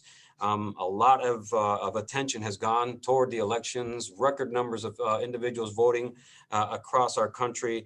And we have our very own Brian Fonseca, if you watch Channel 7, has been featured as one of their experts talking about the election and what that means to all of us. So Brian, I'm going to have you take over. I know you have some very special guests that will be joining you to talk to us about what this election means, and not only on a national scale, but even the local scale and local level elections for our community. So with that, Brian, thank you so much for joining us. Thanks, Dr. Ortiz. Not only am I in a tough spot of being the last presentation of the day, but my slot also happens to be among the most provocative. So we're going to talk politics. Not that you aren't already exhausted from talking politics the last several months, But before I present some thoughts around the 2020 elections and the role FIU is playing in this space, I'd like to congratulate and invite two elected officials to make some brief remarks. It's my honor to have both State Representative Daniel Perez and Mayor-elect Daniela Levine Cava joining us. To get started, allow me to introduce Representative Daniel Perez. Representative Perez was elected to the Florida House of Representatives in 2017. Since he has championed key legislation dealing with child welfare, family stability, and healthcare. In 2019, he was appointed as Speaker of the Florida House, where he is slated to serve as Speaker from 2024 to 2026. And so with that, Representative Perez, the floor is yours. Thank you, Brian. I appreciate it, and I'll keep this somewhat brief so that the mayor-elect can speak. But one, I want to congratulate her and wish her well, as she has an important task in front of her of continuing to lead this county in the capacity as a mayor. So I'm excited to see what that brings, and I wish her the best. At the same time, I think it's important for us to relay the importance of the state when it comes to continuing the fight against COVID. I think COVID is not going anywhere. I think it's here to stay. I was listening to your presentation, and FIU is obviously always at the forefront of that and making sure that it helps our community in the best way possible. And FIU as a university has always done that, and they've done that through the improvement of the graduation rate at FIU. I think 4-year degrees over the last 10 years has skyrocketed to, if I remember correctly, I think it's about 190% an increase for 4-year graduation rates, which is crazy impressive. And at the same time, on the research end, I think FIU has always been a champion, and I expect to continue to see that moving forward. But obviously locally we have issues, but on a statewide comparison, we have the same issues when it comes to COVID, and we'll continue that communication with our local governments to make sure that everyone has the resources necessary to continue to attack the virus. But I think we have some tough times ahead of us. Obviously, hopefully better. Hopefully every day does get better, but that's not to say that we can take our foot off the gas. I think this is something very real, and hopefully we can work together with our local governments and our federal government to make sure that that we accomplish just that. So I'm going to sign off here, but more than anything, I wanted to say thank you for having me. And if you guys ever need anything, please don't hesitate to contact us, as I am also the representative that represents FIU itself, which I'm always very proud to do. So thank you guys for having me. Thanks, Representative Perez. Again, congratulations, and thank you so much for joining us this morning. Next, I'd like to invite Mayor-elect Daniela Levine Cava to join us. Before her historic election as the first female to lead Miami-Dade County. Mayor-elect Levine Cava served as a county commissioner since 2014. During her tenure, Mayor-elect Levine Cava has tackled a broad range of issues, key issues in the local community, including historic legislation that made Miami-Dade County the first county in the United States to sign on to the UN Convention on the Elimination of Discrimination Against Women. So join me in welcoming Mayor-elect Levine Cava. Mayor-elect Cava, the floor is yours. Thank you so much. I'm so excited always to be with FIU, and especially today, looking ahead to the future. I have a very unstable connection here, so I hope everyone can hear me. I'm very grateful to be in this new role, looking forward more than ever to partner with FIU and all of the great faculty, administration, students that FIU brings to our community, and looking forward to an innovative government that will make sure that we're informed always by the great research and the great talents of the university. So just want to say that I'm a big fan, longtime friend of President Rosenberg, and so many of the wonderful people that comprise FIU. As well, let me congratulate Representative Perez, and looking forward to working with him as well. And as he mentioned, it's how we all work together. We've got to bring it home for Miami-Dade County. We've got to do it through our state delegation, through our federal delegation, obviously interagency, and with our great anchor institutions. And truly FIU is a great anchor institution. So I'm sorry I wasn't able to participate fully. I'm looking forward as mayor to being an active participant in future planning and strategic planning. and bringing the university together. I know you've talked with many of the experts today about the COVID situation, and I am going to be launching a response and recovery effort as well. And in addition to the partnership with the universities, I'll be working with the cities. So I've already had productive conversations with League of Cities, the cities, mayors of Miami, Miami Beach, other mayors. We have to get together on this. We need to have a unified message. We need to be guided by the science. We need to make sure that our public takes all the necessary precautions. It's really on us to bring this thing under control. And then to continue to enjoy what we want to do, which is to go out and about and rebuild our economy. So I'll be cheerleading, I'll be leading the charge, but it is on us to take the precautions so that we can continue to keep the virus in check and keep everybody safe.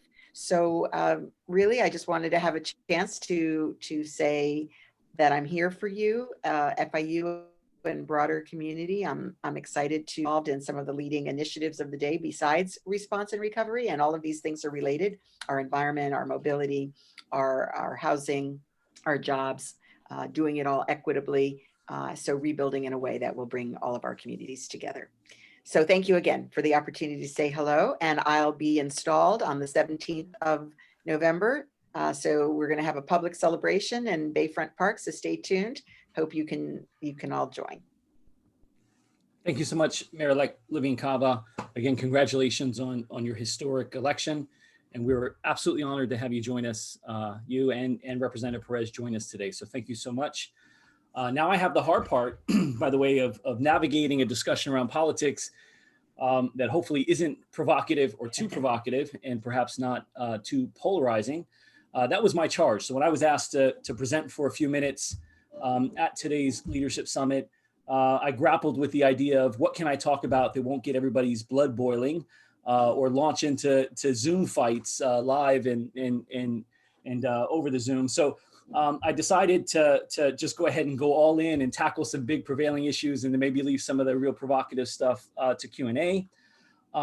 So I'm going to cover three broad themes around my comments. And then again, my plan is to leave as much time for question and answer as possible. I'd like to talk a little bit about some brief highlights, some things that I think are historic from the 2020 election so far. I want to hit some, I want to provide some thoughts on the increasing importance of the Hispanic vote, not just in the state of Florida, but across the nation and what we're seeing there in terms of some of the trend lines. And then if there's time, I want to talk a little bit about the way ahead. What's the process going forward? And what were some of the more challenging issues that we faced over the course of this election?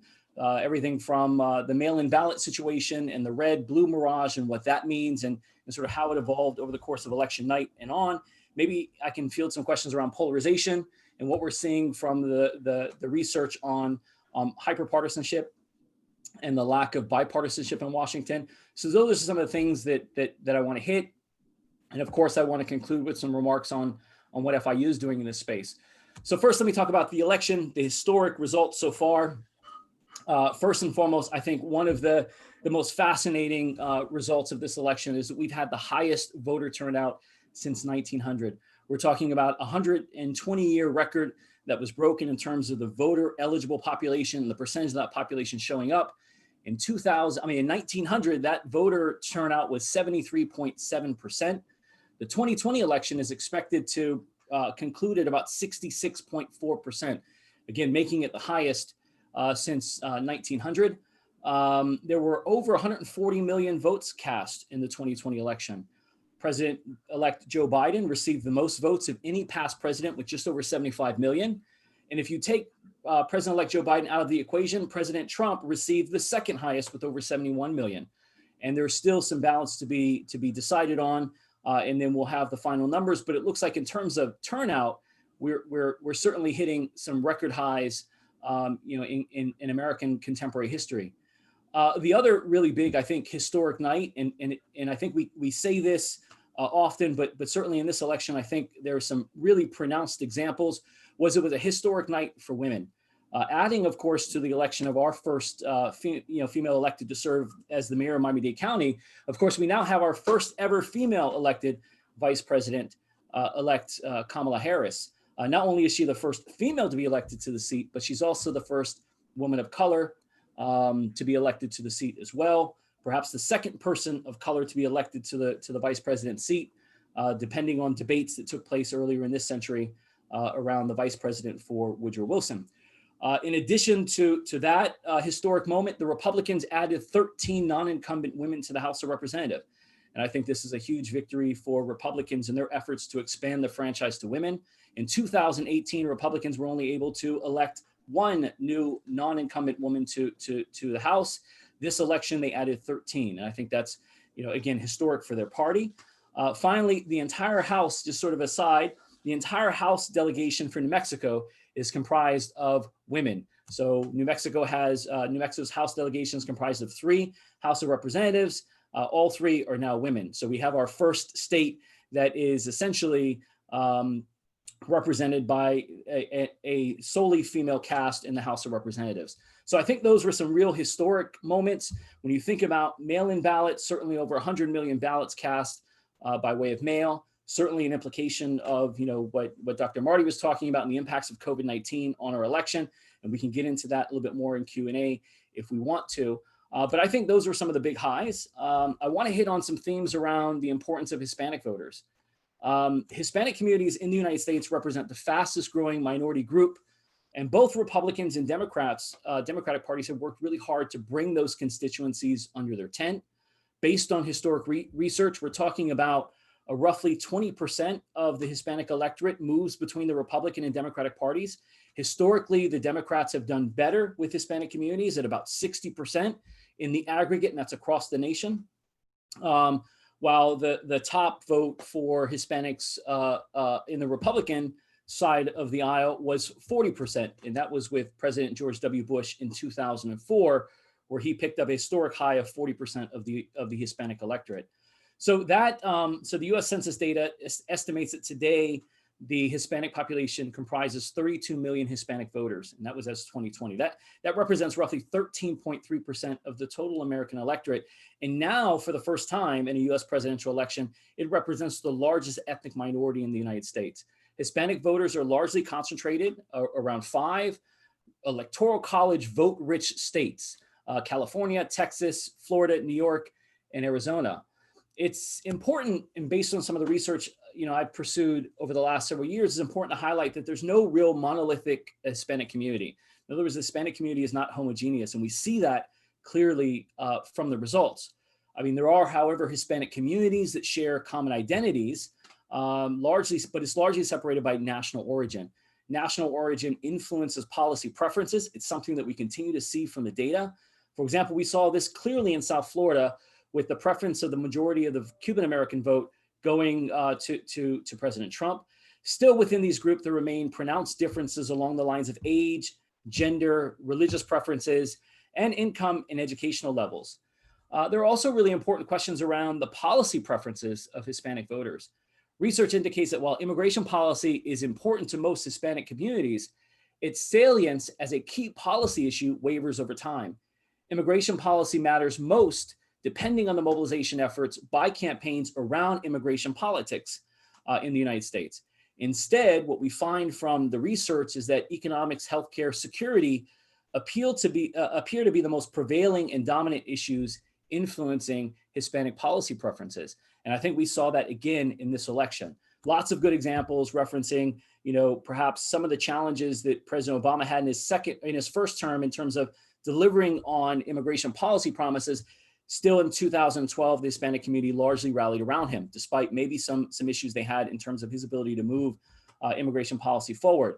Fast forward to 2016, lots of controversy around President Trump and his preferences for immigration policy, but it still didn't track from him picking up 29% of the Hispanic vote. And he actually exceeded that across the country today. So if you look at this election, Biden picked up just over 65% of his Hispanic vote, compared to Trump with just about 32% of the vote. And that puts him near the top in terms of Hispanic vote, going for the Republican candidate in a presidential election. President-elect Biden's 65% is about the same as that Clinton picked up in 2016, but President Trump's 32% is about 4 or 5 percentage points higher than what he picked up in 2016. So no doubt that President Trump seemed to do better with Hispanics overall and generally speaking, while President-elect Biden did pretty much consistent with what the Democrats did in 2016. Let's take a look at 2 really important key states. So Biden won most Hispanic voters in Arizona, likely leading to that state flipping for the first time to the Democratic Party since Bill Clinton in 1996. Roughly 25% of the Arizona electorate is Hispanic, and about 80% of that is comprised of Mexican Americans. Biden won that state with about 60% of the vote compared to Trump at about 40% of the vote in Arizona. Biden did statistically better with Hispanic women in that state versus Hispanic men in that state. In terms of Trump, some highlights: he overperformed across South Texas. That was one of the big news stories coming out of the electorate. There was lots of questions pertaining to how Trump would do with the changing demographic in Texas. In fact, a lot of analysts suggesting that a wild card scenario might be that Texas turned blue in this election. That wasn't the case, clearly wasn't the case. And in fact, many analysts were surprised that Trump picked up a significant portion of the votes coming across the South Texas region. Of course, he also outperformed in Florida, especially in Miami-Dade County, where he picked up, and he also picked up some Hispanics in the I-4 corridor as well. But Cuban Americans across the state of Florida represent about 33%, and he picked up the majority of the Cuban American vote. Biden won with Hispanics in Florida, but by a smaller margin than Clinton in 2016. He picked up about 54% compared to Trump's 32%. And so it illustrates the importance of the Hispanic vote going forward. This electorate, the Hispanic electorate, while not monolithic, is going to continue to increase. I mentioned the percentage of the Hispanic eligible voters. The actual Hispanic population is double the size. And so as young voters make their way into the electorate, that block is expected to expand. Of course, the results of the election, so I'll hit another important theme, and that is polarization. I think one of the other things that we can infer from the election is that the electorate remains deeply polarized. When you think about 140 million votes cast and the fact that you may have 4 to 5 million votes that separate the candidates, that's a relatively small margin in the grand scale. And it just indicates, again, a deeply divided electorate. And that electorate is divided. And as you dig a little deeper, you'll see that, while President Trump didn't win the election, the Republican Party picked up some important seats across the nation, particularly in the House, while the Democrats really worked hard to flip the Senate. And we'll see if they're successful based on the 2 remaining elections to be called, plus, of course, the 2 Senate races that are expected to go to a runoff in early January. Based on the results coming out of Georgia. And so we'll see, again, I don't think this election represented a significant blue wave, but at the same time, it was pretty decisive in terms of giving President-elect Biden the White House. Of course, we'll still see how this plays out over the next few weeks as litigation occurs and as we finalize the vote tallies across the nation. But there's no doubt that there are some states that are razor-thin margins, again, indicating issues around polarization. Now, when you look at polarization research, scientists would argue that the state of polarization today can be traced and mapped back to the 1970s, where there is beginning sort of hyper-partisanship or partisanship sort of as a point of departure that maps back to today. There are issues around geographic polarization, economic polarization, and economic income polarization, as well as polarization around the media serving as really important echo chambers that reinforce confirmation bias across the electorate. This is one of the areas that I think FIU is working really hard on. In fact, last week, prior to the election, FIU launched a textbook that it had published, had been working really hard on over the last year out of our institute and the Green School of International Public Affairs on bipartisanship. And so it was a really big victory for us. But what we found in the research was that there were a few key themes across Congress and across Washington in general that contributed to the polarization and the hyperpartisanship. Some of those include, for example, the role the media plays in terms of fracturing and deepening the divide between the electorate based on the consumption of information. We also found that the role that cameras played in legislative committees, for example, was really important in terms of reinforcing that. The image of the congressional, the congressperson standing in front of an empty floor on camera, talking to their constituents, speaking directly to that community in somewhat divisive, if not polarizing language, also contributed to, to the polarization. When you look inside these committees, oftentimes cameras are on and elected officials are largely talking to the cameras as opposed to, the committee hearings. And I had an opportunity to see this firsthand in the congressional testimony I gave last year, in which just about every single member of Congress was really, speaking to their constituencies as opposed to speaking to us that were there to testify before Congress. So things like that we've teased out in our research, I think is really beneficial to understanding, hyperpartisanship. And I'll talk a little bit more briefly about what we plan on doing in that space going forward. Let me hit one last thing that I think is important in terms of what happens next. And then I'll be happy to take questions around partisanship or the controversy around mail-in ballots during the Q&A. But I did want to hit what happens next. And so there's a process right now that still has to go forward. Of course, media outlets have called the election based on the voting results that have been provided by the states. But the process still has to go through a certification process in which now the states are convening their electorates or their electors. The governors of these states will essentially certify their electors, and their electors will then go to Washington and cast their votes. The president-elect doesn't officially become the president-elect until the current vice president convenes Congress, and those votes are cast in Congress on January 6th. And so what will happen on January 6th, on or about, the Vice President Biden, if again things hold, Vice President Biden will convene Congress and he will count the votes with Congress and ultimately designate the president-elect.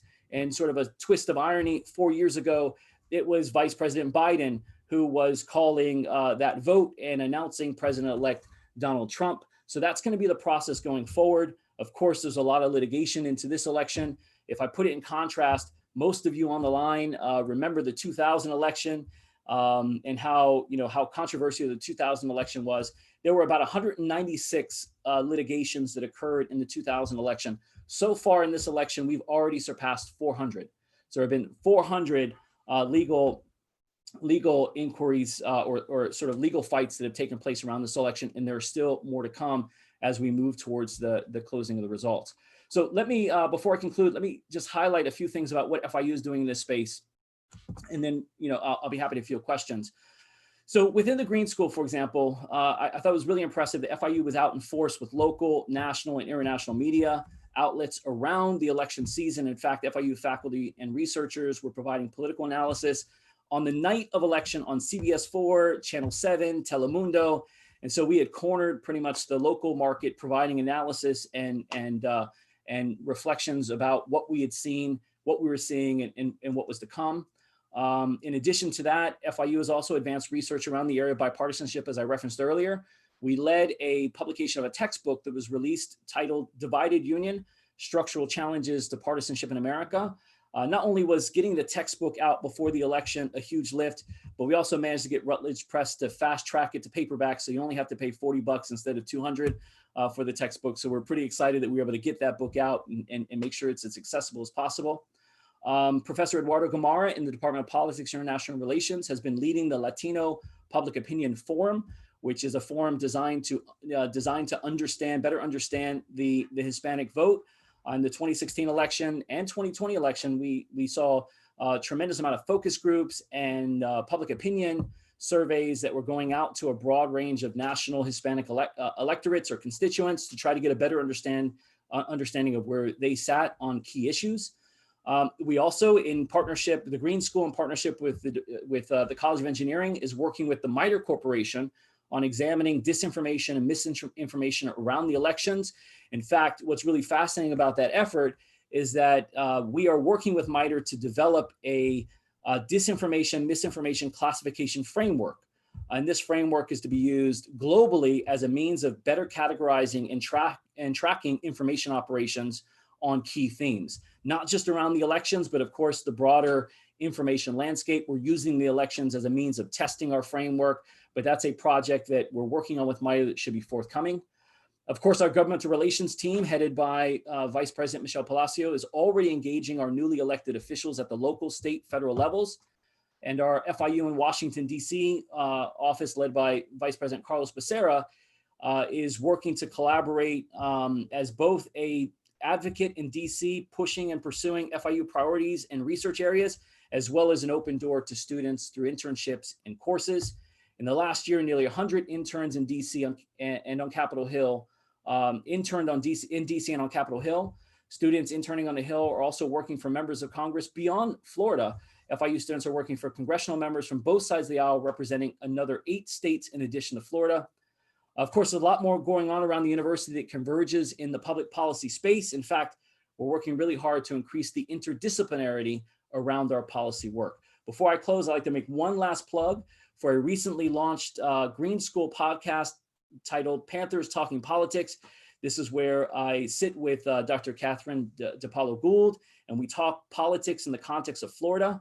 That podcast is available on Spotify, Apple Podcasts, Google Podcasts, and many others. So check it out. And so with that, I'd like to open up for questions. I'm not sure if Representative Perez was able to stick with us or if Mayor-elect Levine Cava was here, but I'm happy to take questions. Dr. Ortiz. Sure. So thank you very much, Brian. And I do want to announce that both Representative Perez and Mayor-elect Daniela Levine Cava were not able to stay on. But we do have a couple of questions, and keeping in the spirit of your comments, this is a very provocative topic. You did a very good job of staying away from some more emotional sides of it, but of course, as we expected, there are some questions. So the first one is kind of a what if scenario, and if you were to be charged with advising President-elect Biden, what would you recommend to him as some strategy, some next steps, what he should be doing over the next couple of years as he now enters into his presidency? So it's a great question. And the advice has already been provided. I think if you look at the transition website for President-elect Biden, you see a list of key issues that he plans on tackling in the first few years. No doubt he's already come out with, putting a task force together around COVID-19. And so he's going to be very aggressive with that. Beyond that, some of the key issues that I think are important, not just to his administration, but the broader constituency that helped usher him into the White House, include really important policy issues around racism and structural issues in the United States around racism. Climate change is going to be a really important issue that he's tackled. He's been very clear about that. There's a fascinating strategy approach that I think Biden is taking in terms of the interconnectedness between climate change and infrastructure. So infrastructure has often been a really important bipartisan issue that both sides tend to agree on pretty clearly. And so I think there's going to be some weaving of environment and climate change in the infrastructure by looking at renewable technologies and other technologies that can improve critical infrastructure across the U.S. I think those are some key issues he's already talked about. Of course, notwithstanding some of the others that you might expect, an emphasis on economy and an emphasis on healthcare. Those are going to be 2 additional ones. Of course, he's also going to have to take on, and something that's not been as articulated, so he's going to have to take on a really important foreign policy strategy. And I think in the foreign policy space, what you're going to see is a Biden-Harris administration that may be embracing multilateralism a little more than the current administration. The current administration has favored bilateral engagement as opposed to multilateral. So you might see reasserting the United States in the World Health Organization. He's already made that statement. The Paris Climate Accord, increasing our equities in NATO and the United Nations and other international or multilateral fora. I think those are some of the things I think you're going to see that characterize the first of what might be 2, but the first Biden administration, the first 4 years. Great. So let me bring you back to a local level, and it really it's a question regarding one of our previous guests that you had on. Considering the outcome of this election, let's look at locally, where there was the expectation, where the gap between the Republican and Democratic votes was going to expand, but actually it didn't. It actually had contracted to some degree, in particular at the local level. The Republicans did end up winning the state. And on a national scale, we know that the Republicans had significant victories, right, across the country. So how was it, in your opinion, that Daniela Levine Cava was able to win the mayoral election here locally in Miami-Dade? Yeah, it's a great question. Miami-Dade tends to be blue by default. I mean, it's had a far heavier representation that leans towards the Democratic Party. I think what you found was that the Republicans really worked to mobilize its Republican constituency, which is smaller, but they needed to get more turnout to help cover other parts of the state. In other words, what we saw in South Florida was South Florida gave the Trump campaign an advantage, where now the Biden campaign had to work to make up some of that gap in other parts of the state, which it ultimately didn't turn out. In fact, Biden lost some of those gaps in other parts of the state. When you look at South Florida in 2016, the vote count was, there's roughly about 40% difference between Republicans and Democrats in terms of who they voted for. That shrunk to about 7% this election. And so you saw the gap close, but that addition of a few 100,000 votes helped, again, provide a cushion for President Trump across the rest of the state.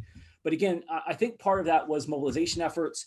The Florida has Republicans tend to vote in person on day of, which is why the weekends leading up to the election, you'd be hard pressed to drive down Bird Road, Coral Ware, A Street, and not find yourself in a Trump train, for example, right? I mean, massive amounts of Trump supporters out in the streets. I think that worked to mobilize.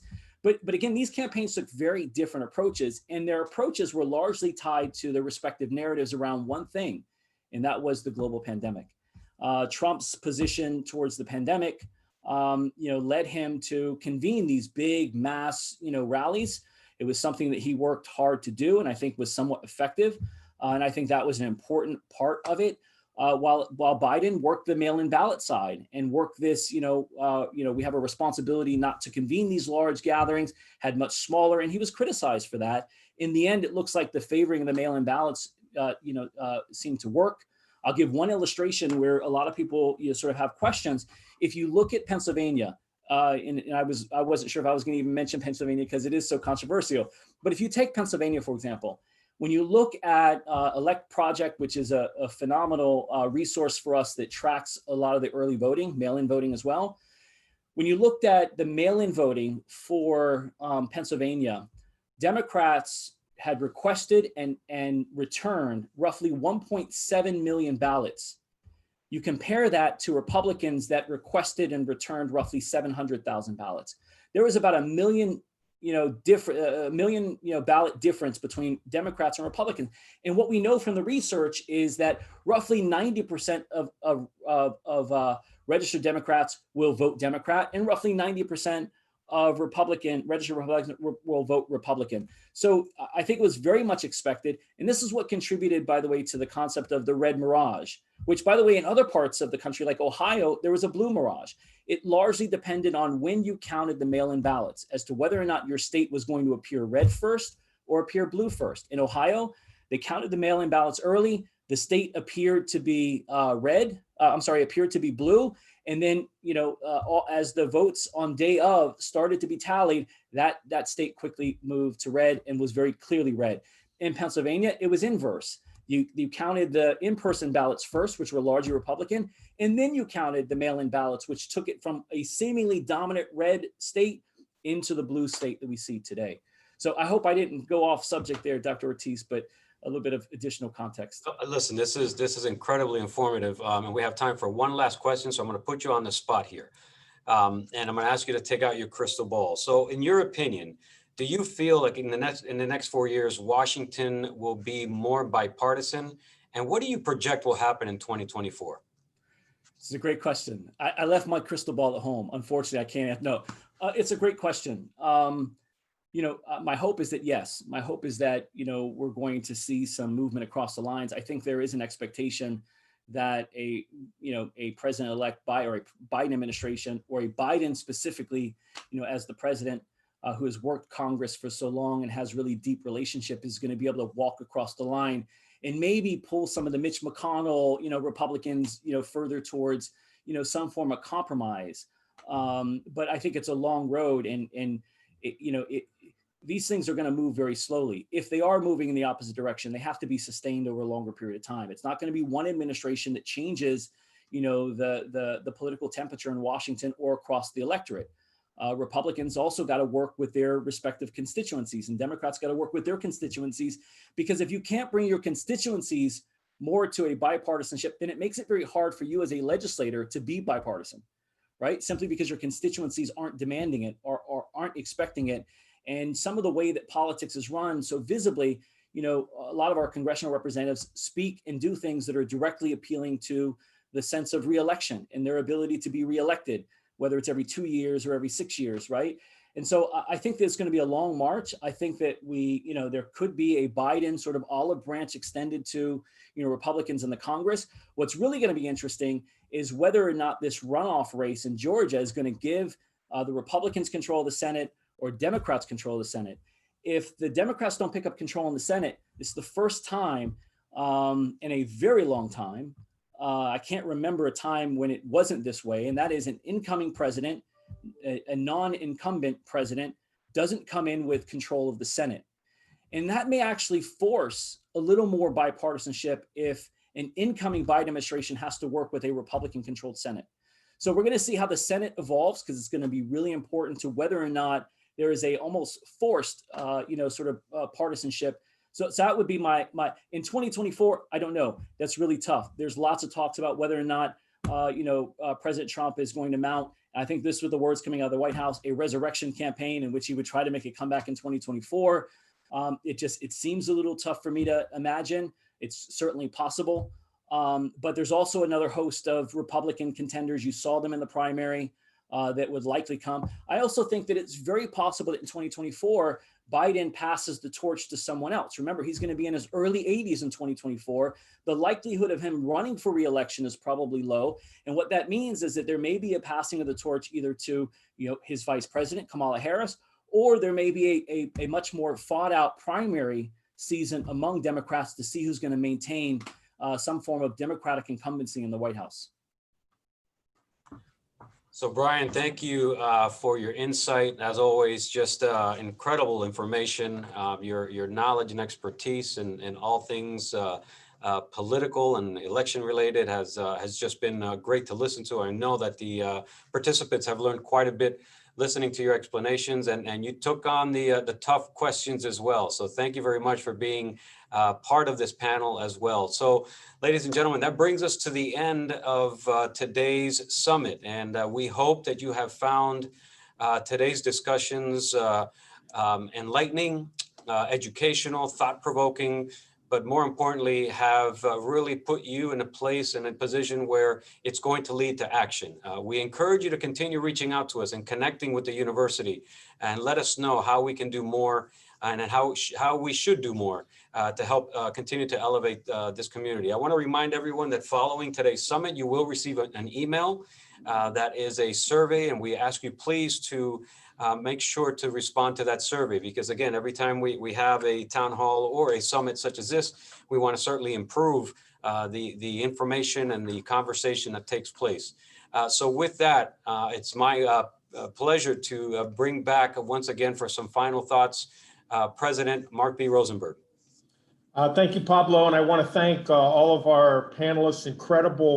A lot of information has been shared, incredible array of points of view, which I am very grateful for. And I take away from this a sense of optimism. I really do. I take away a sense of optimism based on each of the conversations. First of all, FIU's in a good position to adjust. As the provost has pointed out, we pride ourselves on agility. We're very good in situations of ambiguity. We're very purpose-driven. So I feel that we will adjust as we've demonstrated already very, very well. I am optimistic as well that on COVID that we know more than we've ever known. Our community has stood up. A lot of lessons have been learned. We've embedded those lessons. Obviously, those lessons still, I want to make sure that those lessons are incorporated into the very broad and expansive healthcare curriculum that we have, as well as the public policy curriculum that we have.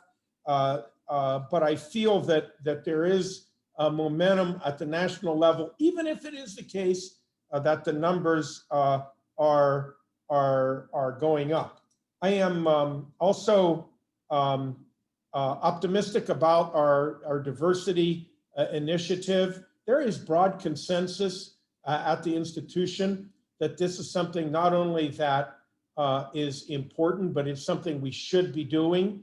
And yes, there have been some setbacks, even just recently with a case that really shocked most of us, that directly confronted us with First Amendment issues, which are obviously still vital to all of us. But I am optimistic that we can get the permanent victories that we need to level the playing field. It's a multi-year process, but we've got great leadership. We've got a good concept base for that. We've got a very mobilized university community that is insisting that we move forward. So I carry optimism there as it relates to our community. At the national level, on the political situation, honestly, you have now someone who's elected who knows how to build coalitions, who knows how to cross the aisle, who knows how the moving parts fit together, and someone who perhaps more than any other president in the recent past is going to reach across and find ways to build that bipartisanship that is so critical to moving the national agenda at this point. At the state level, we are very optimistic about the midterm direction of state higher education policy. We're very pleased with the support and the respect that we're getting from state decision makers. They want us to get better. They want us to improve. So we're excited about that and the forthcoming leadership in the state legislature, as well as the governor, who clearly understands the power of what we can do in higher ed. And at the local level, we're very optimistic about the new mayor and her sensibilities toward the education system, towards how critical it's going to be to problem solving. And many of the new commissioners, of course, are directly connected by virtue of their education to FIU, or their 1 or 2 degrees removed from that. So overall, I take away from this, Pablo, and other members of our panel and dear listeners, and those of you who've engaged, I take away a sense of optimism that doesn't do anything to undermine the momentum that we have and the momentum that we're going to continue to have. So I want to thank you all. I'm looking forward to answering the questions. I regret we couldn't get to all of them, but in the meantime, we have a short video for you to conclude.